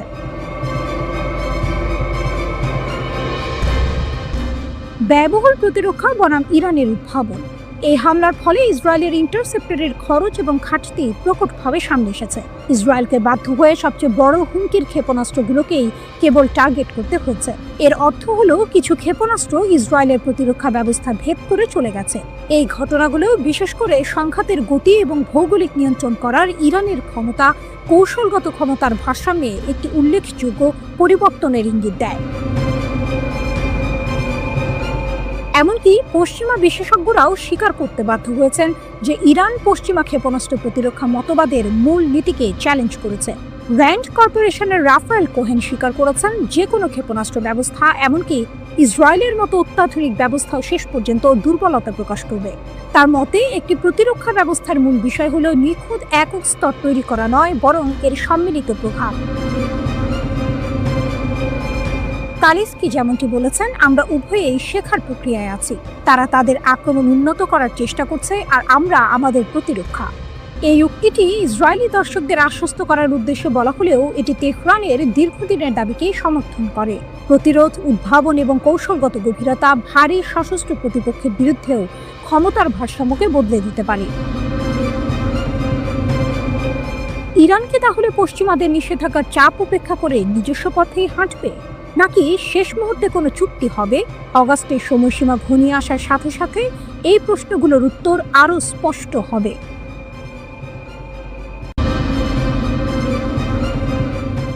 13 জুন ভোরবেলা ইসরায়েলের আগ্রাসন শুরু হয় ইরানের পরমাণু স্থাপনা, সামরিক ঘাঁটি, এমনকি চিকিৎসা কেন্দ্র আর কারাগারে। একের পর এক হামলায় ইরানের শীর্ষ নেতা কর্মকর্তা সহ বহু নিরীহ মানুষ নিহত হন। যখন মনে হচ্ছিল ইরান হয়তো বড় ধরনের সংকটে পড়তে যাচ্ছে, তখনই সামনে আসেন ইরানের শীর্ষ নেতা আয়াতুল্লাহ আলী খামেনি। তার একটিমাত্র ঘোষণা, ইরানের জাতীয় নিরাপত্তার ওপর যে কোনো আঘাতেরই কঠোর জবাব দেওয়া হবে। পরিস্থিতি সম্পূর্ণ পাল্টে দেয়। কিন্তু কিভাবে তিনি এই যুদ্ধের মোড় ঘুরিয়ে দিলেন? যুদ্ধের শুরুতে শীর্ষ সেনা কর্মকর্তাদের শাহাদাত ইরানের সামরিক চেইন অফ কমান্ড ভেঙে দেওয়ার মতো পরিস্থিতি তৈরি করেছিল। কিন্তু খামেনি সেখানে কোনো বিশৃঙ্খলা হতে দেননি। তিনি অবিশ্বাস্য দ্রুততার সাথে নতুন কমান্ড কাঠামো তৈরি করেন এবং সরাসরি নতুন কমান্ডারদের নিয়োগ দিয়ে সামরিক অভিযান পরিচালনার নির্দেশ দেন। মাত্র কয়েক ঘন্টার ব্যবধানে ইরান সংগঠিত হয়ে তেল আবিবের অস্ত্রাগার, সামরিক ঘাঁটি এবং বিমান প্রতিরক্ষা স্থাপনা লক্ষ্য করে ভয়ঙ্কর পাল্টা হামলা শুরু করে। এই দ্রুত ও কার্যকর পাল্টা জবাবের পেছনে দুটি কারণ ছিল। প্রথমত, ইরান আগে থেকেই সামরিক মহড়ার বিকল্প কমান্ড সেন্টারের প্রশিক্ষণ নিয়ে রেখেছিল। আর দ্বিতীয়ত, খামেনি নিজে সরাসরি সেনাবাহিনীর সর্বাধিনায়কের ভূমিকা পালন করেন, যাতে কোনো সিদ্ধান্তে দেরি না হয়। আধুনিক যুদ্ধে দ্রুত সিদ্ধান্ত গ্রহণ এবং সেগুলোর দ্রুত বাস্তবায়ন কতটা জরুরি তা এই ঘটনায় পরিষ্কার হয়ে যায়। ইরান প্রমাণ করে তারা শুধু যুদ্ধ করতে জানে না, বরং আধুনিক যুদ্ধ কৌশলেও তারা পারদর্শী। সাধারণত যুদ্ধকালীন সময়ে শীর্ষ নেতারা পর্দার আড়ালে থেকেই নির্দেশনা দেন, কিন্তু খামেনি ছিলেন ব্যতিক্রম। পুরো সংকটকালে তিনি 3 বার সরাসরি জনগণের উদ্দেশ্যে ভাষণ দেন। তার প্রতিটি ভাষণই ছিল কৌশলগতভাবে দারুণ সময় উপযোগী এবং আত্মবিশ্বাসে পরিপূর্ণ। প্রথম ভাষণটি তিনি দেন যখন ইরানি ক্ষেপণাস্ত্র তেল আবিবে আঘাত হানছিল। এই ভাষণে তিনি সামরিক প্রতিরোধের পাশাপাশি রাজনৈতিক বার্তা দেন এবং ইরানের আত্মরক্ষার অধিকারকে তুলে ধরেন। দ্বিতীয় ভাষণটি আসে ইসরায়েলের বিচ্ছিন্ন পাল্টা হামলার 6ষ্ঠ দিনে। তিনি শান্ত কিন্তু দৃঢ় কণ্ঠে জনগণকে আশ্বস্ত করেন এবং জানান তার নেতৃত্ব অবিচল। আর তৃতীয় ভাষণে তিনি সরাসরি যুদ্ধবিরতির নামে আত্মসমর্পণের আহ্বান প্রত্যাখ্যান করেন, যা ছিল বিদেশি প্রচারণার বিরুদ্ধে এক কঠিন জবাব। এই ধারাবাহিক বার্তাগুলো জনমনে আস্থা ফিরিয়ে আনে, গুজব এবং শত্রুপক্ষের অপপ্রচারকে ব্যর্থ করে দেয়। ইরানের মানুষের মনোবল ভাঙার বদলে তারা আরও ঐক্যবদ্ধ হয়। ইরানের এই প্রতিরোধ এবং খামেনির নেতৃত্ব আন্তর্জাতিক অঙ্গনেও প্রশংসিত হয়। আল জাজিরা, দ্য গার্ডিয়ানের মতো আন্তর্জাতিক গণমাধ্যমে উঠে আসে যে কিভাবে ইরান সীমিত ক্ষয়ক্ষতির মধ্য দিয়ে ইসরায়েলকে পিছু হটতে বাধ্য করেছে। সামাজিক যোগাযোগ মাধ্যমেও খামেনি আলোচনার কেন্দ্রবিন্দুতে পরিণত হয়। ফলে বিশ্ব জনমতের এক বড় অংশ ইরান এবং তার নেতৃত্বের প্রতি সহানুভূতি এবং সমর্থন দেখায়। যুদ্ধের পরপরই পশ্চিমা মিডিয়াগুলো খামেনির সম্ভাব্য হত্যার গুজব ছড়াতে থাকে, কিন্তু মহরম উপলক্ষে শোক অনুষ্ঠানে তার সরব উপস্থিতি এসব অপপ্রচারের দাঁত ভাঙা জবাব হয়ে দাঁড়ায়। কোনো বক্তব্য না দিয়ে শুধু উপস্থিতির মাধ্যমে তিনি প্রমাণ করেন ইরান নিরাপদ, স্থিতিশীল এবং তার নেতৃত্ব অটুট। এটি ছিল এক প্রতীকী শক্তি প্রদর্শন যা শত্রুদের সব কৌশলকে নস্যাৎ করে দেয়।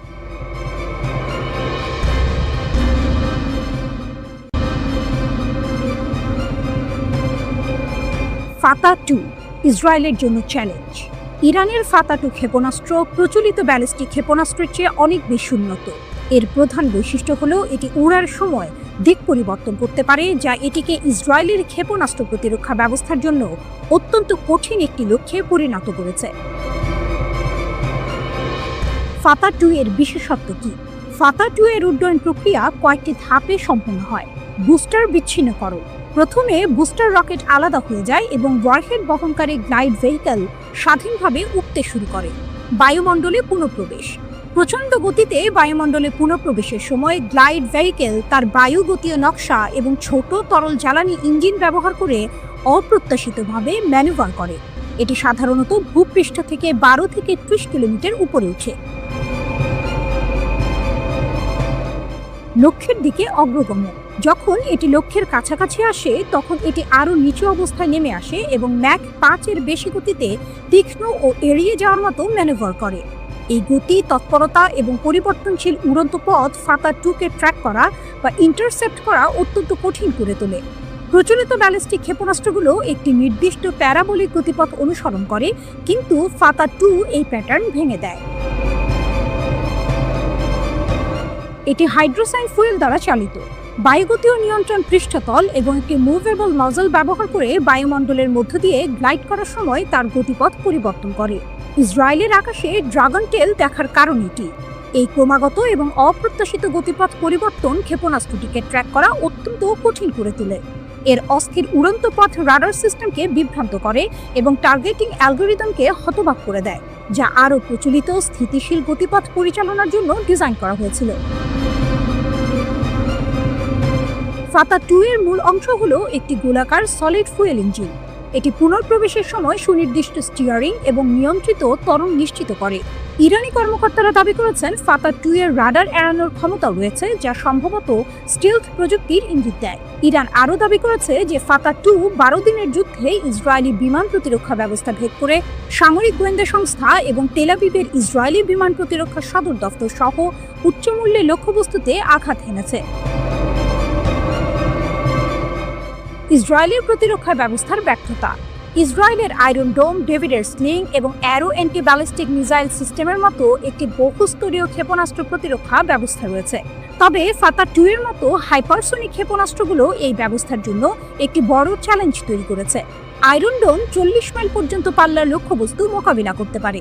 ডেভিডের স্লিং 180 মাইল পর্যন্ত ব্যালিস্টিক ক্ষেপণাস্ত্র ইন্টারসেপ্ট করতে পারে। অ্যারো সিস্টেম 1500 মাইল পর্যন্ত হুমকি মোকাবিলা করতে পারে। তবে ফাতা-2 এর গ্লাইড ভেহিকল বিচ্ছিন্ন হওয়ার পর একাধিকবার গতিপথ পরিবর্তন করার ক্ষমতা অ্যারো ক্ষেপণাস্ত্রকে বিভ্রান্ত করেছে। এই ম্যানুভার ডেভিডের স্লিং এবং আয়রন ডোম সিস্টেমকেও বাইপাস করেছে, যা ফাত্তা মডেলের মতো হাইপারসোনিক ক্ষেপণাস্ত্রের বিরুদ্ধে কাজ করার জন্য ডিজাইন করা হয়নি। ইরান প্রায় 100টি ক্ষেপণাস্ত্র, ড্রোন এবং ক্রুজ ক্ষেপণাস্ত্র একসঙ্গে ব্যবহার করে ইসরায়েলি বিমান প্রতিরক্ষা ব্যবস্থাকে অতিরিক্ত চাপ সৃষ্টি করে। এরপরই ফাতা ক্ষেপণাস্ত্রগুলো নিক্ষেপ করা হয়। যদিও অ্যারো মিসাইল প্রতিরক্ষা ব্যবস্থা ইসরায়েলে পৌঁছানোর আগে অনেক ক্ষেপণাস্ত্র সফলভাবে ইন্টারসেপ্ট করেছে, তবুও অনেকগুলো ক্ষেপণাস্ত্র ইসরায়েলের আকাশ প্রতিরক্ষা ব্যবস্থার বাধা এড়িয়ে যায়।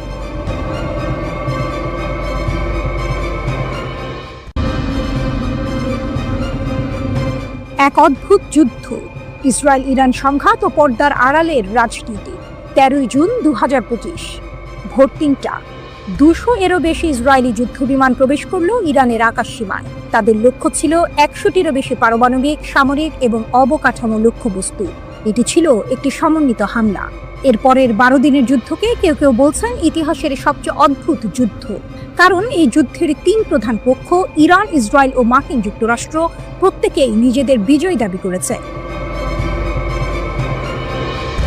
ইসরায়েল এই অভিযানের নাম দিয়েছিল অপারেশন রাইজিং লায়ন। ইসরায়েলি প্রধানমন্ত্রী নেতানিয়াহু দাবি করেন এটি ছিল আত্মরক্ষার পদক্ষেপ। কিন্তু অদ্ভুত বিষয় হলো ইরান কোনো ধরনের উস্কানি দেয়নি। ইসরায়েল হঠাৎ করে বোমা হামলা শুরু করে। গত 31 মে জাতিসংঘের পারমাণবিক পর্যবেক্ষণ সংস্থা IAEA এর একটি গোপনীয় প্রতিবেদন ফাঁস হয়েছিল। এতে উল্লেখ করা হয়েছিল যে ইরানের কাছে প্রায় 400 কেজি 60% সমৃদ্ধ ইউরেনিয়াম আছে, যা দিয়ে 10টি পারমাণবিক অস্ত্র তৈরি করা সম্ভব। ইরান পারমাণবিক অস্ত্র তৈরি না করলেও পারে। এই সম্ভাবনাকে কাজে লাগিয়ে আমেরিকা ও ইসরায়েল ইরানকে লক্ষ্যবস্তু বানায়। এই হামলার পেছনে আরও দুটি গুরুত্বপূর্ণ বিষয় কাজ করেছে। প্রথমত, ডোনাল্ড ট্রাম্পের হাতে ইরানের সঙ্গে করা পূর্ববর্তী পরমাণু চুক্তি বাতিল হওয়া। দ্বিতীয়ত, ইসরায়েলের প্রধানমন্ত্রী বেনিয়ামিন নেতানিয়াহুর বিরুদ্ধে নিজ দেশে চলা দুর্নীতির মামলা। 13 জুন রাতে ইরান ডজন ডজন ক্ষেপণাস্ত্র ও ড্রোন দিয়ে ইসরায়েলকে পাল্টা হামলা দেয়। বেশিরভাগ হামলা প্রতিহত হলেও তেল আবিব ও জেরুজালেমের কিছু স্থান আঘাতপ্রাপ্ত হয়। এরপর দুদেশ একে অপরের ওপর হামলা চালাতে থাকে, যেখানে উভয় পক্ষে হতাহতের ঘটনা ঘটে। 19 জুন ডোনাল্ড ট্রাম্প ইরানকে পারমাণবিক চুক্তি করার জন্য 2 সপ্তাহের সময় দেয়। কিন্তু মাত্র 2 দিন পরেই 21 জুন রাতে প্রায় 125টি মার্কিন বিমান ইরানের আকাশসীমায় প্রবেশ করে। তাদের লক্ষ্য ছিল ইরানের 3টি প্রধান পারমাণবিক স্থাপনা, ফোর্দো, নাতানজ এবং ইস্পাহান। এই স্থাপনাগুলো মাটির অনেক গভীরে অবস্থিত হওয়ায় প্রচলিত বোমা দিয়ে ধ্বংস করা কঠিন ছিল। তাই তাদের ওপর বাংকার বাস্টার বোমা ব্যবহার করা হয়, যা 60 মিটারের বেশি গভীরে প্রবেশ করতে সক্ষম। মার্কিন যুক্তরাষ্ট্র এই প্রথম কোনো সংঘাতে এই ধরনের বোমা ব্যবহার করল। এই মিশনে ব্যবহৃত B-2 স্টেলথ বোমার বিমানটি 35 ঘন্টা উড়ে এই হামলা চালায়। ইস্পাহান পরমাণু কেন্দ্রকে লক্ষ্য করে সাবমেরিন থেকে টমাহক ক্ষেপণাস্ত্র নিক্ষেপ করা হয়েছিল। এই হামলার পর ডোনাল্ড ট্রাম্প এটিকে সফল সামরিক অভিযান হিসেবে ঘোষণা করেন এবং দাবি করেন ইরানের পারমাণবিক সমৃদ্ধকরণ স্থাপনাগুলো সম্পূর্ণ ধ্বংস হয়ে গেছে। 23 জুন ইরান পাল্টা হামলা চালায় কাতারের আল উদেইদ আমেরিকান বিমান ঘাঁটিতে। মধ্যপ্রাচ্যে এটি মার্কিন যুক্তরাষ্ট্রের সবচেয়ে বড় সামরিক ঘাঁটি। ইরান 19টি ক্ষেপণাস্ত্র নিক্ষেপ করলেও মাত্র একটি বিমান ঘাঁটিতে আঘাত হানে। এতে বড় ধরনের ক্ষতি না হলেও মধ্যপ্রাচ্যের আকাশপথে সব ধরনের বিমান চলাচল প্রায় 8 থেকে 10 ঘন্টার জন্য বন্ধ হয়ে যায়। অনেকেই তখন তৃতীয় বিশ্বযুদ্ধের আশঙ্কা করছিলেন। কিন্তু এর পরের দিনই হঠাৎ করে যুদ্ধ থেমে যায়। ডোনাল্ড ট্রাম্প সম্পূর্ণ যুদ্ধবিরতির ঘোষণা করেন।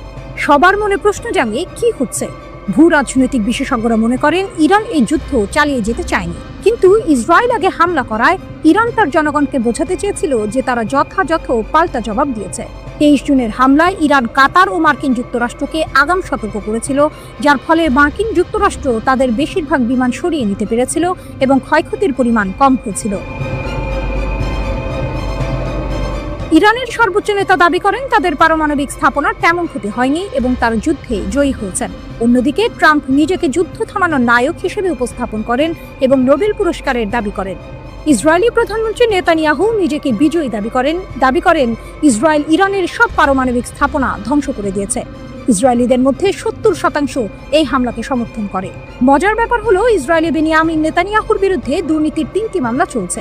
গাজা ও লেবানন যুদ্ধের কারণে এই বিচার বারবার বিলম্বিত হচ্ছিল। ইরান আক্রমণের মাত্র 10 দিন আগে 3 জুন নেতানিয়াহুর দুর্নীতির মামলার জেরা শুরু হয়েছিল। ইসরায়েলের চ্যানেল 12-এর এক জরিপ অনুযায়ী 55% ইসরায়েলি মনে করেন যে নেতানিয়াহু গাজা যুদ্ধ চালিয়ে যাচ্ছেন শুধু ক্ষমতা ধরে রাখার জন্য। সাবেক IDF জেনারেল ইসরায়েল জিভো নেতানিয়াহুকে ইচ্ছাকৃতভাবে গাজা যুদ্ধ চালিয়ে যাওয়ার জন্য অভিযুক্ত করেছেন, যাতে তিনি জেল এড়াতে পারেন। এই পরিস্থিতিতে প্রশ্ন ওঠে, ইরানকে তবে ইসরায়েলি প্রধানমন্ত্রীর দুর্নীতির বিচার বিলম্বিত করার জন্য আক্রান্ত হয়েছিল? 26 জুন ডোনাল্ড ট্রাম্প ইসরায়েলকে নেতানিয়াহুর দুর্নীতির বিচার বাতিল করার নির্দেশ দেন। জবাবে নেতানিয়াহু ট্রাম্পকে ধন্যবাদ জানান। যুদ্ধের সমাপ্তি কে কাকে মানালো? এই 12 দিনের যুদ্ধে জড়িত অন্তত 2টি দেশেরই যুদ্ধ চালিয়ে যাওয়ার আগ্রহ ছিল না। ট্রাম্পের প্রধান উদ্দেশ্য ছিল নিজেকে নায়ক হিসেবে তুলে ধরে নোবেল পুরস্কার জেতা। তাই তিনি নেতানিয়াহুকে যুদ্ধবিরতিতে রাজি করান। কাতার ইরানের সঙ্গে মধ্যস্থতা করে এবং ইরান মার্কিন যুক্তরাষ্ট্রকে জানায় যে তারা আর হামলা চালাবে না। জবাবে আমেরিকা কোনো ঘাঁটিতে হামলা না করার প্রতিশ্রুতি দেয় এবং ইরান যুদ্ধবিরতিতে রাজি হয়। পারমাণবিক কর্মসূচির ভবিষ্যৎ ও আসল কারণ। ট্রাম্প দাবি করেছেন ইরানের পারমাণবিক কর্মসূচি সম্পূর্ণ ধ্বংস হয়ে গেছে, কিন্তু পেন্টাগনের ডিফেন্স ইন্টেলিজেন্স এজেন্সির প্রাথমিক মূল্যায়ন অনুযায়ী হামলার ফলে কেবল 3টি পারমাণবিক স্থাপনার উপরের কাঠামো ক্ষতিগ্রস্ত হয়েছে।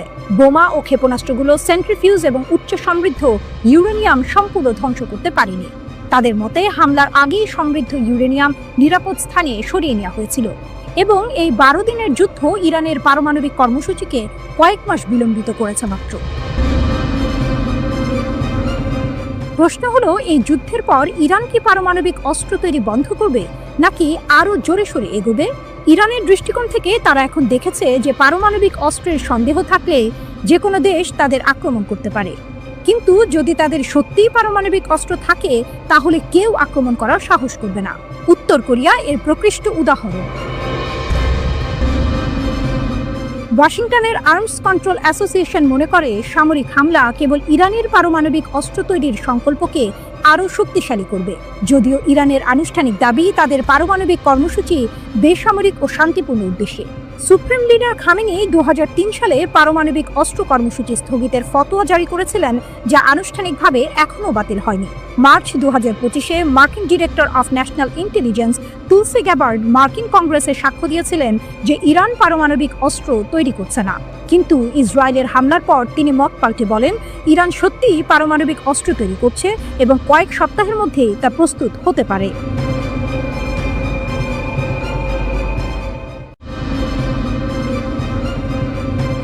ইরান ইসরায়েল গুপ্তচর যুদ্ধ, তেহরানের পাল্টা আঘাত। ইরান সন্দেহভাজন ইসরায়েল সংযুক্ত নেটওয়ার্কগুলোর বিরুদ্ধে কঠোর পদক্ষেপ নিয়েছে। 12 দিনের এক ভয়ঙ্কর যুদ্ধের পর এই ধরপাকড় চলছে, যেখানে তেল আবিব ইরানের অভ্যন্তরে বেশ কিছু নিরাপত্তা দুর্বলতার সুযোগ নিয়েছিল বলে অভিযোগ। গোয়েন্দা জালে কঠোর অভিযান। ইরানের বিচার বিভাগের মুখপাত্র আসগর জাহাঙ্গীরি আল আরাবি আল জাদেদকে জানিয়েছে যে তেহরান দেশের শত্রু নেটওয়ার্কগুলো সম্পর্কে মূল্যবান তথ্য পেয়েছে। তিনি আরও যোগ করে এই গোষ্ঠীগুলোর বিরুদ্ধে সুনির্দিষ্ট, সিদ্ধান্তমূলক এবং দ্রুততার সাথে অভিযান চালানো হচ্ছে। এই অভিযানে গুপ্তচর বৃত্তির অভিযোগে বেশ কয়েকজনকে গ্রেপ্তার করা হয়েছে। যদিও আদালতের রায় না আসা পর্যন্ত কাউকে গুপ্তচর বলা বা শাস্তি দেওয়া হবে না বলে জানানো হয়েছে, তবে শত্রুদের দ্বারা তাদের শোষণ করার সম্ভাবনার কারণে মামলাগুলো সম্পর্কে বিস্তারিত তথ্য প্রকাশ করা হচ্ছে না। ইসরায়েলি গুপ্তচরদের কথিত হত্যাকাণ্ডের বিষয়ে জাহাঙ্গীরি মন্তব্য করেছেন, আমি এটি নিশ্চিত করছি না। যুদ্ধ আর গোয়েন্দা তৎপরতার যোগসূত্র। ইরানের সাথে ইসরায়েলের সাম্প্রতিক যুদ্ধকালে তেল আবিব সত্যি দেশের অভ্যন্তরে গোয়েন্দা তথ্য সংগ্রহ ও হামলা চালানোর জন্য তাদের নেটওয়ার্ক ব্যবহার করতে সক্ষম হয়েছিল, যা ইরানও স্বীকার করেছে। এই যুদ্ধের মূল লক্ষ্য ছিল ইরানের পারমাণবিক সক্ষমতা ধ্বংস বা হ্রাস করা এবং শাসন ব্যবস্থা পরিবর্তে উস্কানি দেয়া। ইসরায়েলি প্রধানমন্ত্রী নেতানিয়াহু এবং অন্যান্য ইসরায়েলি নেতারা খোলাখুলিভাবে এই লক্ষ্যকে সমর্থন করেন। এভিন কারাগার, এক হামলার রক্তাক্ত স্মৃতি। ইসরায়েল ইরানের কুখ্যাত এভিন কারাগারকেও লক্ষ্যবস্তু করেছিল, যা জাহাঙ্গীরের মতো সমাজকে আতঙ্কিত করতে এবং বিপ্লব, ইসলাম ও ইরানের প্রতি সমর্থন ত্যাগ করতে জনগণকে বাধ্য করতে পরিচালিত হয়েছিল। তিনি জানান, এই হামলায় 79 জন নিহত হয়েছেন, যার মধ্যে সাধারণ বেসামরিক নাগরিক, বন্দীদের আত্মীয় স্বজন, বিচার বিভাগীয় কর্মী, কারাকর্মী এবং এলাকার বাসিন্দারা অন্তর্ভুক্ত। হামলার পর পালিয়ে যাওয়া বন্দীর সংখ্যা খুব বেশি নয় এবং এতে কোনো বিশিষ্ট ব্যক্তির নাম অন্তর্ভুক্ত ছিল না বলেও তিনি জানিয়েছেন। এই হামলায় এতগুলো বেসামরিক মানুষ আর কারাকর্মীর মৃত্যু এটাই প্রমাণ করে যে এটা নিছকই সামরিক হামলা ছিল না, এর পেছনে ছিল মানুষকে আতঙ্কিত করার এক গভীর চক্রান্ত। আইআরজিসির সাফল্য। পৃথকভাবে ইরানের উত্তরাঞ্চলীয় মাজানদারান প্রদেশের ইরানি বিপ্লবী গার্ড কর্পস আইআরজিসি জানিয়েছে তাদের গোয়েন্দা শাখা একজন শত্রু ফিল্ড অপারেটিভকে গ্রেপ্তার করেছে, যে বিদেশে ইরান বিরোধী উপাদানগুলোর সরাসরি নির্দেশনায় সন্ত্রাসী হামলার পরিকল্পনা করছিল। আইআরজিসি আরও জানিয়েছে যে এই নেটওয়ার্কের অন্যান্য সদস্যদেরও চিহ্নিত করে গ্রেপ্তার করা হয়েছে। আকস্মিক আক্রমণের পর থেকে ধারাবাহিক গ্রেপ্তার। গত জুনে ইসরায়েলের আকস্মিক আক্রমণের পর থেকে, যা 12 দিনের যুদ্ধের সূত্রপাত করেছিল, ইরান প্রায় প্রতিদিন সন্দেহভাজন গুপ্তচর এবং সহযোগীদের গ্রেপ্তার করে চলেছে। এই ধারাবাহিক ধরপাকড় এটাই ইঙ্গিত দেয় যে ইরানের অভ্যন্তরে ইসরায়েলি নেটওয়ার্ক কতটা বিস্তৃত এবং সক্রিয় ছিল।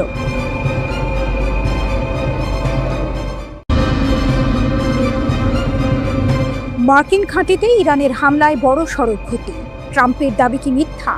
ইরানের বিরুদ্ধে ইসরায়েলের যুদ্ধ শেষ হওয়ার কয়েক সপ্তাহ পর এক চাঞ্চল্যকর খবর সামনে এসেছে। স্যাটেলাইট ছবিতে দেখা যাচ্ছে কাতারের আল উদেইদ বিমান ঘাঁটিতে ইরানের হামলায় একটি গুরুত্বপূর্ণ মার্কিন যোগাযোগ গম্বুজ সম্পূর্ণ ধ্বংস হয়ে গেছে। এটি শুধু একটি ভবনের ক্ষতি নয়, বরং মধ্যপ্রাচ্যের সামরিক সমীকরণে এক নতুন মোড়। হামলা ও প্রতিশোধের পালা। 23 জুন কাতারের রাজধানী দোহার কাছে আল উদেইদ বিমান ঘাঁটিতে এই হামলা চালানো হয়। এই হামলা ছিল তেহরানের 3টি পারমাণবিক স্থাপনায় মার্কিন বোমা হামলার প্রতিশোধ। এই হামলার পরই মার্কিন প্রেসিডেন্ট ডোনাল্ড ট্রাম্পের মধ্যস্থতায় যুদ্ধবিরতি হয় এবং ইরানের বিরুদ্ধে ইসরায়েলের 12 দিনের আগ্রাসন শেষ হয়। প্ল্যানেট ল্যাবস পিবিসি এর স্যাটেলাইট ছবিতে স্পষ্ট দেখা যাচ্ছে 23 জুন সকালে আল উদেইদ বিমান ঘাঁটিতে একটি জিওডেসিক ডোম অক্ষত ছিল হামলার মাত্র কয়েক ঘন্টা আগে। এই $15 মিলিয়ন অত্যাধুনিক এন্টারপ্রাইজ টার্মিনাল 2016 সালে স্থাপন করা হয়েছিল, যা ঘাঁটির নিরাপদ যোগাযোগের জন্য ব্যবহৃত হতো। কিন্তু 25 জুনের পরের ছবিগুলোতে সেই গম্বুজটি আর দেখা যাচ্ছে না। তার জায়গায় শুধু ধ্বংসাবশেষ। কাছাকাছি একটি কাঠামোরও ক্ষতি হয়েছে, যদিও ঘাঁটির বাকি অংশ অক্ষত রয়েছে। কি দিয়ে হামলা? রহস্যের গন্ধ। অ্যাসোসিয়েটেড প্রেসের স্যাটেলাইট চিত্র বিশ্লেষণ অনুযায়ী যদিও কোনো টুকরো বা অন্য কোনো বস্তু গম্বুজটিতে আঘাত করতে পারে, তবে ধ্বংসের ধরন ইঙ্গিত দেয় যে ইরানি আক্রমণ সম্ভবত ড্রোন বা বোমা বহনকারী ছোট বিমান দ্বারা পরিচালিত হয়েছে। কারণ কাছাকাছি কাঠামোর দৃশ্যমান ক্ষতি খুবই সামান্য। এটি এক বড় টুইস্ট। যদি ড্রোন দিয়ে এত বড় ক্ষতি করা যায়, তবে ইরানের সামরিক সক্ষমতা নিয়ে নতুন করে ভাবতে হবে। ট্রাম্পের দুর্বল প্রতিক্রিয়া এবং বাস্তবতা।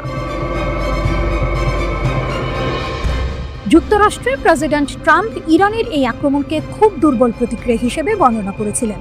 তিনি দাবি করেন তেহরান 14টি ক্ষেপণাস্ত্র নিক্ষেপ করলেও তার মধ্যে 13টি আটকানো হয়েছে এবং একটি ইচ্ছাকৃতভাবে বাধা ছাড়াই যেতে দেওয়া হয়েছিল, কারণ সেটি অহুমকিপূর্ণ দিকে যাচ্ছিল। এমনকি তিনি ইরানকে ধন্যবাদও জানিয়েছিলেন আগে ভাগে জানানোর জন্য, যার ফলে কোনো প্রাণহানি হয়নি বলে তার দাবি। কিন্তু ট্রাম্পের এই দাবি বাস্তবতার সঙ্গে কতটা মেলে তা নিয়ে প্রশ্ন উঠছে। ইরানের পক্ষ থেকে নিশ্চিতকরণ। এদিকে এপির বিশ্লেষণকে সমর্থন করে ইরানের সর্বোচ্চ নেতা সাইয়েদ আলী খামেনির একজন উপদেষ্টা আহমদ আল মোলহোদা দাবি করেছেন যে এই আক্রমণে ঘাঁটির যোগাযোগ বিচ্ছিন্ন হয়ে গেছে।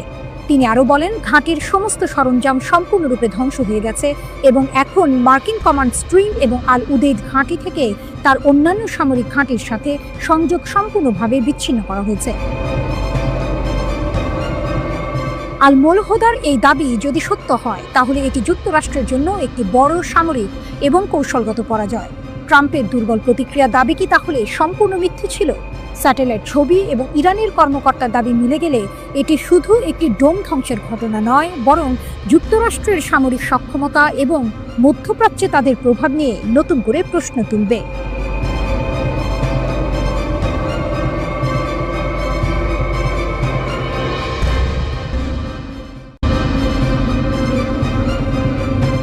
ইরানের প্রতি ইসরায়েলের নতুন হুঁশিয়ারি। যুদ্ধবিরতির আড়ালে কি চলছে? যুদ্ধবিরতি মানেই কি সব শান্ত? ইসরায়েল আর ইরানের ক্ষেত্রে কিন্তু এমনটা মনে হচ্ছে না। ইসরায়েলের প্রতিরক্ষামন্ত্রী ইসরায়েল কাটজ এক মারাত্মক হুঁশিয়ারি দিয়েছেন, যদি ইসরায়েলকে হুমকি দেন বা ক্ষত করার চেষ্টা করেন, তাহলে ইসরায়েলের লম্বা হাত তেহরান, তাবরিজ, ইস্পাহান যে কোনো জায়গায় আপনাদের কাছে পৌঁছে যাবে। আমাদের যদি ফিরতে বাধ্য করা হয়, তাহলে আরও শক্তি নিয়ে ফিরব। ইরান ও ইসরায়েলের মধ্যে একটি ভঙ্গুর যুদ্ধবিরতি চলছে। প্রশ্ন হলো, এই যুদ্ধবিরতির আড়ালে আসলে কি খেলা চলছে? হামলার নেপথ্যের কারণ পরমাণু অস্ত্র নাকি অন্য কিছু? গত 13 জুন ইসরায়েল ইরানে আকস্মিক হামলা চালায়। এরপর দুই দেশের মধ্যে পাল্টাপাল্টি হামলা চলছিল। এর মধ্যে 21 জুন যুক্তরাষ্ট্র ইরানের 3টি পরমাণু স্থাপনায় হামলা চালিয়ে আগুন আরও বাড়িয়ে দেয়। উত্তপ্ত এই পরিস্থিতির মধ্যেই মার্কিন প্রেসিডেন্ট ডোনাল্ড ট্রাম্পের মধ্যস্থতায় 24 জুন যুদ্ধবিরতিতে রাজি হয় ইরান ইসরায়েল। কিন্তু এই যুদ্ধবিরতি যে কেবল একটি সাময়িক বিরতি, তা কাটজের কথায় স্পষ্ট। ইসরায়েল ও যুক্তরাষ্ট্রের মাথা ব্যথা মূলত ইরানের পরমাণু প্রকল্পগুলো নিয়ে। ইরান বরাবরই দাবি করে আসছে যে তাদের পরমাণু প্রকল্প শান্তিপূর্ণ কাজে ব্যবহৃত হচ্ছে, কিন্তু ওয়াশিংটন ও তেল আবিবের অভিযোগ তেহরান আসলে পরমাণু অস্ত্র তৈরির দিকে এগোচ্ছে। ট্রাম্প আগেও হুঁশিয়ারি দিয়েছিলেন, ইরান যদি আবার পরমাণু অস্ত্র তৈরির দিকে এগোয় তাহলে যুক্তরাষ্ট্র আবারও হামলা চালাবে। সমৃদ্ধ ইউরেনিয়াম এবং নতুন আশঙ্কার জন্ম। ইসরায়েল কাদসের এই হুঁশিয়ারি এমন এক সময় এলো যখন মার্কিন সংবাদ মাধ্যম দ্য নিউ ইয়র্ক টাইমস ইরানের পরমাণু প্রকল্পগুলো নিয়ে একটি চাঞ্চল্যকর প্রতিবেদন প্রকাশ করেছে। এই প্রতিবেদন অনুযায়ী গত মাসে যুক্তরাষ্ট্রের বোমা হামলার পরেও ইরানের কাছে কিছু সমৃদ্ধ ইউরেনিয়াম রয়ে গেছে বলে ইসরায়েল মনে করছে। তাদের আশঙ্কা, এসব ইউরেনিয়াম পরমাণু অস্ত্র তৈরিতে ব্যবহৃত হতে পারে। যুক্তরাষ্ট্রের দাবি, 21 জুনের হামলায় ইরানের 3টি পরমাণু স্থাপনা ফোর্দো, ইস্পাহান ও নাতানজ পুরোপুরি ধ্বংস হয়ে গেছে।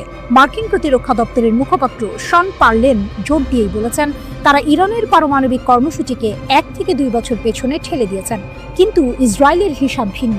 তাদের মতে, হামলায় ইরানের পরমাণু কেন্দ্রে থাকা 18,000 সেন্ট্রিফিউজের বেশিরভাগই ধ্বংস হলেও 60% মাত্রায় সমৃদ্ধ সব ইউরেনিয়াম নষ্ট হয়নি। এর মানে হলো কিছু ইউরেনিয়াম এখনও ইরানি বিজ্ঞানীরা ব্যবহার করতে পারবেন। ইসরায়েলের এক কর্মকর্তা নাম প্রকাশ না করার শর্তে নিউ ইয়র্ক টাইমসকে বলেছেন, কেউ যদি সেই ইউরেনিয়াম সংগ্রহের চেষ্টা করে তবে ইসরায়েল আবার হামলা চালাবে।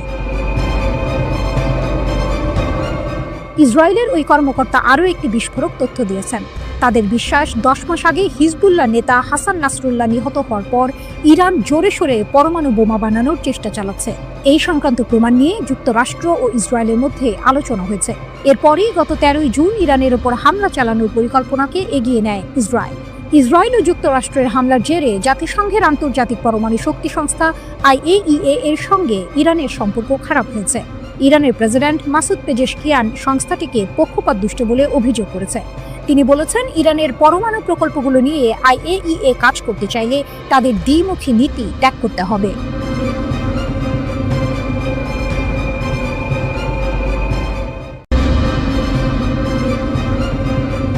দুর্ভেদ্য ইসরায়েলের বর্মে ফাটল, অভ্যন্তরীণ অনুপ্রবেশে কি দায়ী? গত 13 জুন ইরান ও ইসরায়েলের মধ্যে শুরু হওয়া পাল্টাপাল্টি হামলার তীব্রতা যখন আকাশ ছুঁয়েছে, তখনই বিশ্বের সামনে উন্মোচিত হলো এক বিস্ফোরক তথ্য। ইসরায়েলের তথাকথিত দুর্ভেদ্য আকাশ প্রতিরক্ষা ব্যবস্থা যে আসলে কতটা ভঙ্গুর তা প্রমাণ করে দিল একটি চাঞ্চল্যকর video. The sons of Ruhullah নামের এক সংগঠনের প্রকাশিত ভিডিওটি ইসরায়েলিদের রাতের ঘুম কেড়ে নিয়েছে এবং প্রশ্ন তুলেছে, ইসরায়েলের গর্ব আয়রন ডোম কি তাহলে ভেতর থেকেই দুর্বল হয়ে গেছে? 17 জুন ভোরে ইসরায়েলে যখন ইরানের 10ম দফার ক্ষেপণাস্ত্র ও ড্রোন হামলা চলছিল, তখনই ঘটে সেই অবিশ্বাস্য ঘটনা। তেল আবিবের মধ্যাঞ্চলে ইসরায়েলেরই একটি আত্মঘাতী ক্ষেপণাস্ত্র আঘাত হানে। প্রথম দিকে ইসরায়েলি সংবাদ মাধ্যমগুলো একে ক্ষেপণাস্ত্রের পথ বিশ্লেষণ সংক্রান্ত উপাত্তে ভুল বা সংকেতে বিঘ্ন ঘটা বলে চালিয়ে দিচ্ছিল। কিন্তু দ্য সন্স অফ রুহুল্লাহের ভিডিওটি প্রকাশের পর সব হিসেব বদলে গেল। ভিডিওতে দেখা যায় ইসরায়েলি প্রতিরক্ষা ব্যবস্থা নিয়ন্ত্রণ কক্ষের ভেতরকার দৃশ্য। স্ক্রিনগুলোতে ক্ষেপণাস্ত্র প্রতিহত করার নির্ধারিত লক্ষ্যপথ বদলে যেতে দেখা যাচ্ছে। সবচেয়ে চাঞ্চল্যকর দাবিটি করে দ্য সন্স অফ রুহুল্লাহর সদস্যরা। তারা ভিডিওতে সরাসরি বলেছেন, আমরা হামলার সময় নিয়ন্ত্রণ কক্ষে ছিলাম, ভেতর থেকেই ওই প্রতিরক্ষা ব্যবস্থা পরিচালনা করেছি। ওই আত্মঘাতী হামলাটি কোনো ভুল ছিল না, এটা আমাদের নেওয়া সিদ্ধান্ত ছিল। স্বাধীন বিশ্লেষকরা ভিডিওটির সত্যতা যাচাই করেছেন এবং এর ইন্টারফেসের নকশা, সরাসরি সম্প্রচারের ফুটেজ এবং কমান্ড লাইন ইসরায়েলের আসল প্রতিরক্ষা ব্যবস্থার সঙ্গে মিলে যাওয়ার কথা জানিয়েছেন। যদি এটি সত্যি হয় তাহলে এটি হবে ইসরায়েলের সবচেয়ে সুরক্ষিত সামরিক স্থাপনায় এক বড় ধরনের অনুপ্রবেশের ঘটনা। আর এই অনুপ্রবেশের নায়ক হিসেবে পর্দার আড়ালে থেকে কাজ করেছে ইরান সমর্থিত শক্তি। এই ঘটনা শুধু এককভাবে একটি ভুল ছিল না, বরং বিশ্লেষকরা এখন ইসরায়েলের আকাশ প্রতিরক্ষা ব্যবস্থার পূর্ববর্তী ব্যর্থতার ঘটনাগুলো নতুন করে খতিয়ে দেখছেন। 2023 সালের মে মাসে গাজা থেকে ছোড়া 40টিরও বেশি রকেট ইসরায়েলের প্রতিরক্ষা ব্যবস্থাকে ফাঁকি দিয়ে ঢুকে পড়েছিল। এমনকি একটি ইসরায়েলের নিজেরই একটি প্রতিরক্ষা ক্ষেপণাস্ত্র তাদের এক বেসামরিক এলাকায় পড়েছিল, যেটিকে তখন নিশানা নির্ধারণে ভুল বলা হয়েছিল। এর 1 মাস পর 2023 সালের জুনে ইসরায়েলের অ্যারো ক্ষেপণাস্ত্র ব্যবস্থা ভুল করে নিজেদেরই একটি নজরদারি ড্রোনকে গুলি করে গোলান মালভূমিতে ফেলে দিয়েছিল। তখন বলা হয়েছিল, বন্ধু নাকি শত্রুর জিনিস তা শনাক্তের ক্ষেত্রে বিভ্রান্তি হয়েছে। নিরাপত্তা বিশ্লেষকদের মতে এসব ঘটনা হয়তো ইসরায়েলের প্রতিরক্ষা ব্যবস্থার ভেতরে দীর্ঘদিনের অনুপ্রবেশ বা অন্তর্ঘাতের চিত্রকেই ফুটিয়ে তুলছে। তারা এখন মনে করছেন একসময় যে আয়রন ডোম ইসরায়েলিদের গর্বের প্রতীক ছিল, সেটিকে আসলে অনেক আগেই ভেতর থেকেই দুর্বল করে ফেলা হয়েছে। এই খবর ইসরায়েলিদের মধ্যে ব্যাপক উদ্বেগ তৈরি করেছে। তাদের আশঙ্কা তাদের প্রতিরক্ষা ব্যবস্থাকে তাদের নিজেদের মানুষের বিরুদ্ধেই ব্যবহার করা হতে পারে। এই অনুপ্রবেশের পেছনে কে বা কারা ছিল, কতদিন ধরে এই প্রতিরক্ষা ব্যবস্থাটি দুর্বল অবস্থায় আছে এবং এমন ঘটনা কি আবারও ঘটতে পারে, এই প্রশ্নগুলোর উত্তর এখনো মেলেনি। তবে একটি বিষয় স্পষ্ট, ইরান নীরবে ইসরায়েলের সবচেয়ে সুরক্ষিত দুর্গে আঘাত হেনেছে, যা তাদের প্রতিরক্ষা ব্যবস্থার নির্ভরযোগ্যতা নিয়ে গুরুতর প্রশ্ন তুলেছে। একসময় যে আয়রন ডোম ইসরায়েলিদের অবিচল ভরসার প্রতীক ছিল, এখন পর্যবেক্ষকদের অনেকেই আর সেটিকে সেই চোখে দেখছেন না।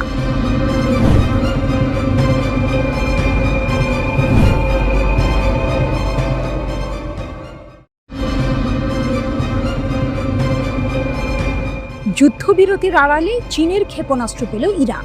রহস্যময় চুক্তি ও ক্ষমতার খেলা। ইসরায়েলের সঙ্গে 12 দিনের ভয়ঙ্কর সংঘাতের রেশ কাটতে না কাটতেই এক চাঞ্চল্যকর খবর সামনে এসেছে। যুদ্ধবিরতির ঠিক পরপরই চীনের কাছ থেকে অত্যাধুনিক ভূমি থেকে আকাশে উৎক্ষেপণযোগ্য ক্ষেপণাস্ত্র SAM হাতে পেয়েছে ইরান। এ যেন আগুনের পরশমণি। কিন্তু কেন এই মুহূর্তে? ইসরায়েলের হামলায় নিজেদের আকাশ প্রতিরক্ষা ব্যবস্থার দুর্বলতাগুলো তেহরান খুব ভালোভাবেই টের পেয়েছে, আর তাই এখন তারা নিজেদের অস্ত্র ভাণ্ডারকে আরও শক্তিশালী করার দিকে মনোযোগী।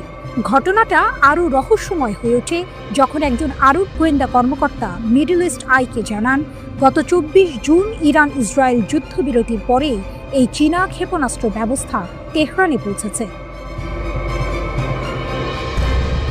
নাম প্রকাশে অনিচ্ছুক আরেক আরব কর্মকর্তা আরও জানান, যুক্তরাষ্ট্রের আরব মিত্ররাও ইরানের এই সামরিক প্রস্তুতির বিষয়ে ওয়াকিবহাল ছিল। এমনকি হোয়াইট হাউসকেও নাকি ইরানের এই অগ্রগতি সম্পর্কে জানানো হয়েছে। তবে ঠিক কতগুলো ক্ষেপণাস্ত্র ইরান পেয়েছে তা নিয়ে মুখে কুলুপ এঁটেছেন সবাই।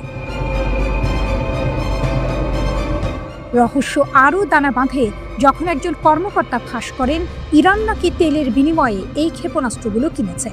এই লেনদেন যে শুধু সাধারণ ব্যবসা নয়, তার প্রমাণ পাওয়া যায় চীনের সঙ্গে ইরানের গভীর সম্পর্ক থেকে। মার্কিন জ্বালানি তথ্য সংস্থার মে মাসের প্রতিবেদন বলছে, ইরানের প্রায় 90% অপরিশোধিত তেল ও কনডেনসেট চীনে রপ্তানি হয়। এমনকি যুক্তরাষ্ট্রের কঠোর নিষেধাজ্ঞা সত্ত্বেও চীন গত কয়েক বছর ধরে রেকর্ড পরিমাণ ইরানি তেল আমদানি করে চলেছে। নিষেধাজ্ঞা এড়াতে চীন মালয়েশিয়ার মতো দেশগুলোকে ট্রান্সশিপমেন্ট কেন্দ্র হিসেবে ব্যবহার করছে। এ যেন এক চোর পুলিশ খেলা, যেখানে চীন ও ইরান মিলে যুক্তরাষ্ট্রের চোখ ফাঁকি দিচ্ছে। দ্বিতীয় আরব কর্মকর্তা বলেছেন, নিষেধাজ্ঞা এড়াতে নানা সৃষ্টিশীল উপায়ে ইরান বাণিজ্য করে থাকে। বোঝাই যাচ্ছে নিষেধাজ্ঞা তাদের আটকানোর বদলে আরও সৃজনশীল করে তুলেছে। এই ক্ষেপণাস্ত্রের চালান বেইজিং ও তেহরানের মধ্যে সম্পর্কের গভীরতাকে স্পষ্ট করে। এই সময়ে এমন এক চালানের আগমন আরও তাৎপর্যপূর্ণ যখন পশ্চিমারা মনে করছিল যে ইসরায়েলের নজিরবিহীন হামলার সময় চীন ও রাশিয়া ইরান থেকে কিছুটা দূরত্ব বজায় রেখেছে। তাহলে কি এই গোপন চুক্তি পশ্চিমের ধারণাকে ভুল প্রমাণ করছে? ইতিহাস ঘাঁটলে দেখা যায় ইরানের সঙ্গে চীনের সামরিক সম্পর্ক নতুন নয়। 1980-এর দশকের শেষের দিকে ইরাকের সঙ্গে যুদ্ধের সময় ইরান উত্তর কোরিয়ার মাধ্যমে চীনের HY-2 সিল্ক ওয়ার্ম ক্রুজ ক্ষেপণাস্ত্র পেয়েছিল। সেই ক্ষেপণাস্ত্র ব্যবহার করে ইরান কুয়েতের ওপর হামলা চালায় এবং ট্যাঙ্কার যুদ্ধের সময় একটি মার্কিন পতাকাবাহী তেল ট্যাঙ্কারকে নিশানা করে। 2010 সালে এক রিপোর্টে দাবি করা হয়, ইরান চীনের কাছ থেকে HQ-9 বিমান বিধ্বংসী ক্ষেপণাস্ত্র পেয়েছে। 2010 সালে এক রিপোর্টে দাবি করা হয়, ইরান চীনের কাছ থেকে HQ-9 বিমান বিধ্বংসী ক্ষেপণাস্ত্র পেয়েছে। বর্তমানে ইরান রাশিয়ার তৈরি S-300 আকাশ প্রতিরক্ষা ব্যবস্থা ব্যবহার করে, যা বিমান, ড্রোন এমনকি ক্রুজ ও ব্যালিস্টিক ক্ষেপণাস্ত্র প্রতিরোধে সক্ষম। এছাড়াও তাদের কাছে চীনের পুরনো আকাশ প্রতিরক্ষা ব্যবস্থা এবং নিজস্ব তৈরি খোর্দাত সিরিজ ও বাভার 373 এর মতো প্রতিরক্ষা ব্যবস্থা আছে। চীন ইতোমধ্যে পাকিস্তান ও মিশরের মতো দেশের কাছে তাদের HQ-9 ও HQ-16 আকাশ প্রতিরক্ষা ব্যবস্থা বিক্রি করেছে। তাহলে কি ইরানও চীনের কাছ থেকে এই অত্যাধুনিক ব্যবস্থাগুলোই পেয়েছে? যদি তাই হয়, তবে মধ্যপ্রাচ্যের ক্ষমতার ভারসাম্যে এর বড় ধরনের প্রভাব পড়তে পারে।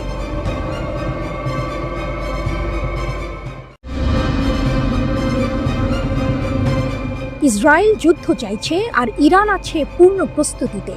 ইরানের সংবাদ মাধ্যম প্রেস টিভি এমনই চাঞ্চল্যকর তথ্য জানিয়েছে, যেখানে বলা হয়েছে ইসরায়েলি সরকার যুদ্ধের দিকে এগোচ্ছে এবং মার্কিন প্রেসিডেন্ট ডোনাল্ড ট্রাম্পও তাতে সায় দিচ্ছে। ইসরায়েলের যুদ্ধাভিলাষ ও ট্রাম্পের মদত। নাম প্রকাশ না করার শর্তে সূত্রটি জানিয়েছে, ইরান মনে করছে ইসরায়েলি প্রধানমন্ত্রী বেনিয়ামিন নেতানিয়াহুর সাথে ট্রাম্পের আসন্ন বৈঠক 12 দিনের যুদ্ধের আগে তাদের পরামর্শের থেকে আলাদা হবে না। ইসরায়েলি সরকার যুদ্ধ চায় এবং আমরা সন্দেহ করি যে ট্রাম্প এর বিরোধিতা করবেন। আমরাও সম্পূর্ণ প্রস্তুতিতে আছি, সূত্রটি স্পষ্ট জানিয়েছে। তাদের মতে এই সমস্ত বৈঠক নিছকই প্রতারণামূলক, কারণ সবকিছু নাকি আগে থেকেই নির্ধারিত হয়ে আছে। কূটনীতি নয়, হামলার পর আলোচনা। মার্কিন যুক্তরাষ্ট্রের সাম্প্রতিক আলোচনার প্রস্তাব প্রসঙ্গে সূত্রটি আরও বিস্ফোরক মন্তব্য করেছে। তারা বলেছে, যদি ট্রাম্প বিশ্বাস করেন যে আমাদের পারমাণবিক কর্মসূচিতে সামরিক হামলার পর আমরা তাদের সাথে একটি কূটনৈতিক চুক্তিতে বিশ্বাস করব, তাহলে তিনি একজন ভালো চুক্তিকারী নন। অর্থাৎ ইরান স্পষ্ট করে দিয়েছে যে সামরিক হামলার পর আলোচনার প্রস্তাব তাদের কাছে গ্রহণযোগ্য নয়। যদি না কিছু পরিবর্তন না হয়, তবে আমরা বিপরীত লক্ষণ দেখতে পাই, সূত্রটি জোর দিয়ে বলেছে। তাদের মতে যুদ্ধকালীন পরিবেশে শান্তির কোনো স্থান থাকে না। এই পর্যায় থেকে বেরিয়ে আসার পরেই আমরা শান্তির কথা ভাবতে পারি। ইসরায়েলের আগ্রাসন ও মার্কিন যুক্তরাষ্ট্রের যোগ। গত 13 জুন ভোরে ইসরায়েল ইরানের মাটিতে বিমান হামলা চালিয়ে আগ্রাসন শুরু করে। 24 ঘন্টারও কম সময়ের মধ্যে ইরান প্রতিশোধ নেয়। এরপর 9 দিন ধরে ইসরায়েলি হামলার জবাবে পাল্টা হামলা চালিয়ে যায় ইরান। 22 জুন ভোরে মার্কিন ভারী বোমারু বিমানগুলো 3টি ইরানি পারমাণবিক স্থাপনায় আক্রমণ করে এবং সংঘর্ষে প্রবেশ করে। পরের দিন সন্ধ্যায় তেহরান কাতারে অবস্থিত মধ্যপ্রাচ্য অঞ্চলের বৃহত্তম মার্কিন সামরিক বিমান ঘাঁটি আল উদেইদে ক্ষেপণাস্ত্র হামলা চালায়। মার্কিন কর্তৃপক্ষের মতে কোনো হতাহত বা উল্লেখযোগ্য ক্ষতি হয়নি। এরপর 24 জুন মার্কিন প্রেসিডেন্ট ডোনাল্ড ট্রাম্প ঘোষণা করেন ইসরায়েল এবং ইরান সম্পূর্ণ যুদ্ধবিরতিতে সম্মত হয়েছে।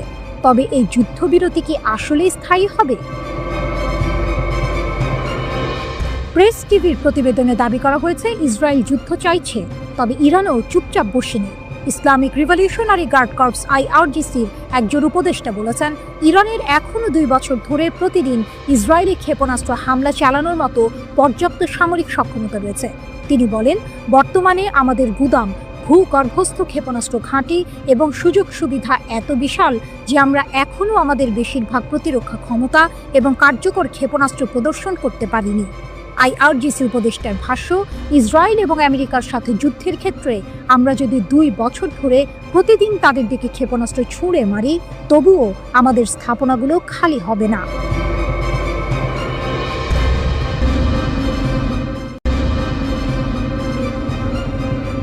একদিকেই সর্বনাশ, ইরান যেভাবে ইসরায়েলিদের জালে ফাঁসালো, একটা বেনামি মেসেজ, একটা টেলিগ্রাম লিঙ্ক আর লোভনীয় অর্থের হাতছানি। এভাবে ইরান ইসরায়েলের মাটিতে তাদের গুপ্তচর বৃত্তির জাল বিছিয়েছিল। আপাত দৃষ্টিতে নিরীহ ছোট ছোট কাজ দিয়ে শুরু, যা শেষ পর্যন্ত ইসরায়েলের জন্য বিশাল এক মাথা ব্যথার কারণ হয়ে দাঁড়িয়েছিল। কিন্তু আসল চমকটা লুকিয়ে ছিল অন্য কোথাও। 2024 সালের এপ্রিলে ইসরায়েলে ইরানের প্রথম ক্ষেপণাস্ত্র হামলার পর 30 জনেরও বেশি ইসরায়েলিকে ইরানি গোয়েন্দা সংস্থার সাথে কাজ করার অভিযোগে অভিযুক্ত করা হয়। এদের বেশিরভাগেরই গল্পটা প্রায় একই রকম। অজানা নম্বর থেকে আসা একটা মেসেজ, যেখানে সামান্য তথ্যের জন্য বা ছোটখাটো কাজের জন্য মোটা অঙ্কের টাকার প্রস্তাব। প্রথম দিকে কাজগুলো ছিল সহজ, যেমন কোনো পার্কের নির্দিষ্ট স্থানে কালো ব্যাগ পুঁতে রাখা হয়েছে কিনা তা পরীক্ষা করা।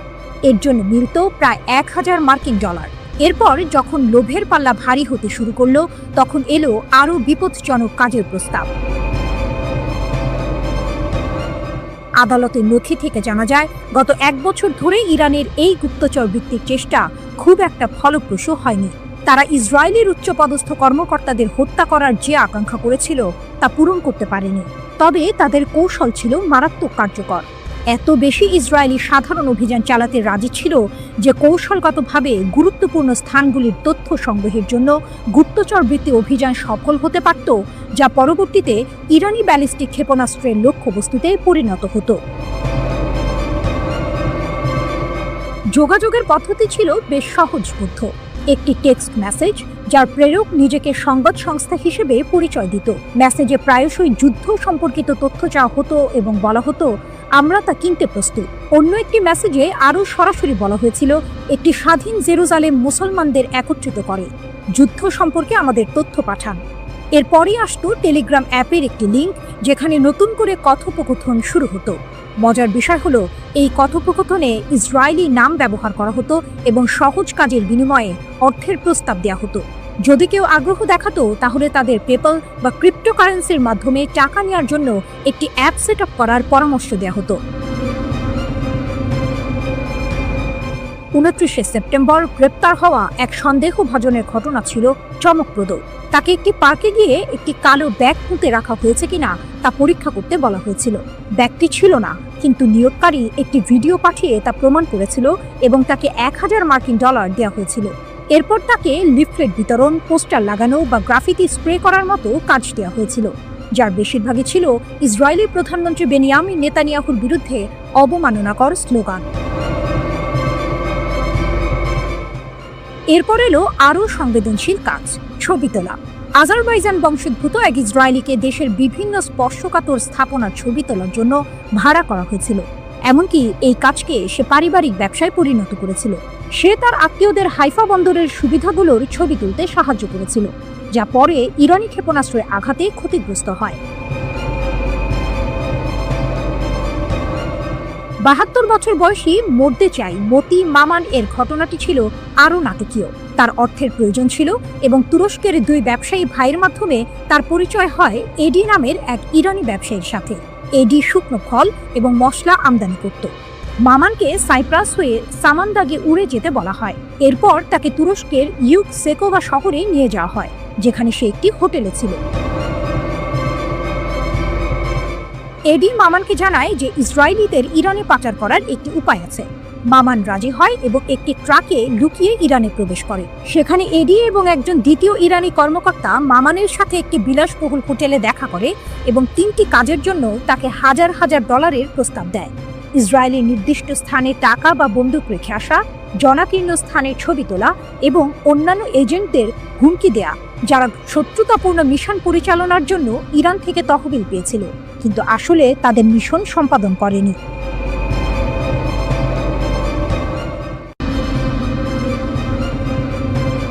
ইরানের সঙ্গে ইসরায়েলের মাত্র 12 দিনের সংঘাত, কিন্তু এই সময়টাতেই মার্কিন যুক্তরাষ্ট্রের অত্যাধুনিক terminal high altitude area defence বা থার্ড ক্ষেপণাস্ত্রের মজুদ মারাত্মকভাবে কমে গেছে। আমেরিকান গণমাধ্যম আর প্রতিরক্ষা বিশ্লেষকরা বলছেন, ইসরায়েলকে বাঁচাতে গিয়ে যুক্তরাষ্ট্রের প্রায় $1.5 বিলিয়ন মূল্যের ক্ষেপণাস্ত্র ধোঁয়ায় মিশে গেছে। নিউজউইক ম্যাগাজিন সরকারি সূত্রের বরাত দিয়ে জানিয়েছে, আমেরিকা তার উন্নত ক্ষেপণাস্ত্র প্রতিরক্ষা ব্যবস্থার একটি বড় অংশ ইসরায়েলের সুরক্ষায় ব্যবহার করেছে, কিন্তু এর ফলাফল নিয়ে প্রশ্ন উঠেছে। শুধু তাই নয়, যুক্তরাষ্ট্রের নিজেদের কৌশলগত মজুদের ওপর এর মারাত্মক প্রভাব পড়েছে। লকহিড মার্টিন নামের এক অস্ত্র প্রস্তুতকারক সংস্থা এই থার্ড ক্ষেপণাস্ত্র তৈরি করে। এটি ইসরায়েলের প্রতিরক্ষা ব্যবস্থার একটি গুরুত্বপূর্ণ অংশ, যা ইরান ও ইয়েমেন থেকে আসা মধ্যম পাল্লার ব্যালিস্টিক ক্ষেপণাস্ত্র আটকাতে সক্ষম। এই ব্যবস্থা পৃথিবীর বায়ুমণ্ডলের ভেতরে বা বাইরে উভয় স্থানেই স্বল্প, মধ্যম ও মাঝারি পাল্লার ব্যালিস্টিক ক্ষেপণাস্ত্রকে লক্ষ্যবস্তু করতে পারে। থার্ড হিট টু কিল পদ্ধতি ব্যবহার করে, অর্থাৎ এটি কোনো বিস্ফোরক ওয়ারহেড ছাড়াই কেবল গতিশক্তির মাধ্যমে ক্ষেপণাস্ত্রকে ধ্বংস করে। এটি 150 কিলোমিটার পর্যন্ত উচ্চতায় এবং 150 থেকে 200 কিলোমিটার পাল্লার মধ্যে ক্ষেপণাস্ত্র আটকাতে পারে। 8টি ব্যাটারি, প্রায় 400 ক্ষেপণাস্ত্র। মার্কিন সামরিক বাহিনী 8টি থার্ড ব্যাটারি পরিচালনা করে, যেখানে মোট প্রায় 350 থেকে 400টি ইন্টারসেপ্টর ক্ষেপণাস্ত্র থাকে। অষ্টম ব্যাটারিটি 20 জুন ইরানের বিরুদ্ধে ইসরায়েলি আগ্রাসনের সময় সক্রিয় করা হয়েছিল এবং এটি হাইপারসনিক ক্ষেপণাস্ত্র প্রতিরোধ করতে সক্ষম। 2025 সালের জুনে ইরানের সাথে সংঘর্ষের সময় এই মার্কিন পরিচালিত সিস্টেমগুলো গুরুত্বপূর্ণ ভূমিকা পালন করে, যদিও তাদের সঠিক অবস্থান গোপন রাখা হয়েছে। প্রতিটি থার্ড ব্যাটারিতে সাধারণত 6টি ট্রাক মাউন্টেড লঞ্চার থাকে, যার প্রতিটিতে 8টি ইন্টারসেপ্টর মিসাইল থাকে। অর্থাৎ একটি ব্যাটারিতে মোট 48টি ইন্টারসেপ্টর থাকে। বিশ্বের সবচেয়ে উন্নত ক্ষেপণাস্ত্র প্রতিরক্ষা ব্যবস্থা হওয়া সত্ত্বেও ইয়েমেনি ব্যালিস্টিক ক্ষেপণাস্ত্র হামলার বিরুদ্ধে থার্ড এর কার্যকারিতা মিশ্র ছিল। কিছু বাধা সফল হলেও গুরুত্বপূর্ণ ব্যর্থতাও ঘটেছে। 2025 সালের মার্চ মাসের শেষ পর্যন্ত 6টি ইয়েমেনি ক্ষেপণাস্ত্র সফলভাবে আটকানোর খবর পাওয়া গেছে, কিন্তু 4 ও 9 মে থার্ড বেনগুরিয়ন বিমানবন্দর লক্ষ্য করে আসা ক্ষেপণাস্ত্র আটকাতে ব্যর্থ হয়। থার্ড ও অ্যারো উভয় সিস্টেমের কার্যকারিতা নিয়ে মার্কিন ও ইসরায়েলি কর্মকর্তারা দাবি করলেও ইয়েমেন প্রতিশোধমূলক অভিযানের অংশ হিসেবে বেনগুরিয়ন বিমানবন্দরকে লক্ষ্যবস্তু করেই চলেছে। চলমান হুমকি এবং দুর্বলতার কারণে প্রায় সব আন্তর্জাতিক বিমান সংস্থা ইসরায়েলের ফ্লাইট স্থগিত করেছে। ইরানের ক্ষেপণাস্ত্র হামলায় ব্যর্থতা। ইরানের বিরুদ্ধে 12 দিনের যুদ্ধের সময় থার্ড এর কার্যকারিতা উল্লেখযোগ্যভাবে খারাপ হয়। এর মূল কারণ ছিল এর কম বাধাদান হার এবং মার্কিন ও ইসরায়েলি ইন্টারসেপ্টর মজুদের দ্রুত হ্রাস। আগ্রাসনের আগে অধিকৃত ফিলিস্তিনি অঞ্চলে প্রায় 100টি থার্ড ইন্টারসেপ্টর ক্ষেপণাস্ত্র মোতায়েন করা হয়েছিল, কিন্তু ইরান প্রতিশোধমূলক অভিযানে 370 থেকে 500টি ব্যালিস্টিক ক্ষেপণাস্ত্র নিক্ষেপ করে, যা থার্ডের উপলব্ধ ক্ষমতার চেয়ে অনেক বেশি ছিল।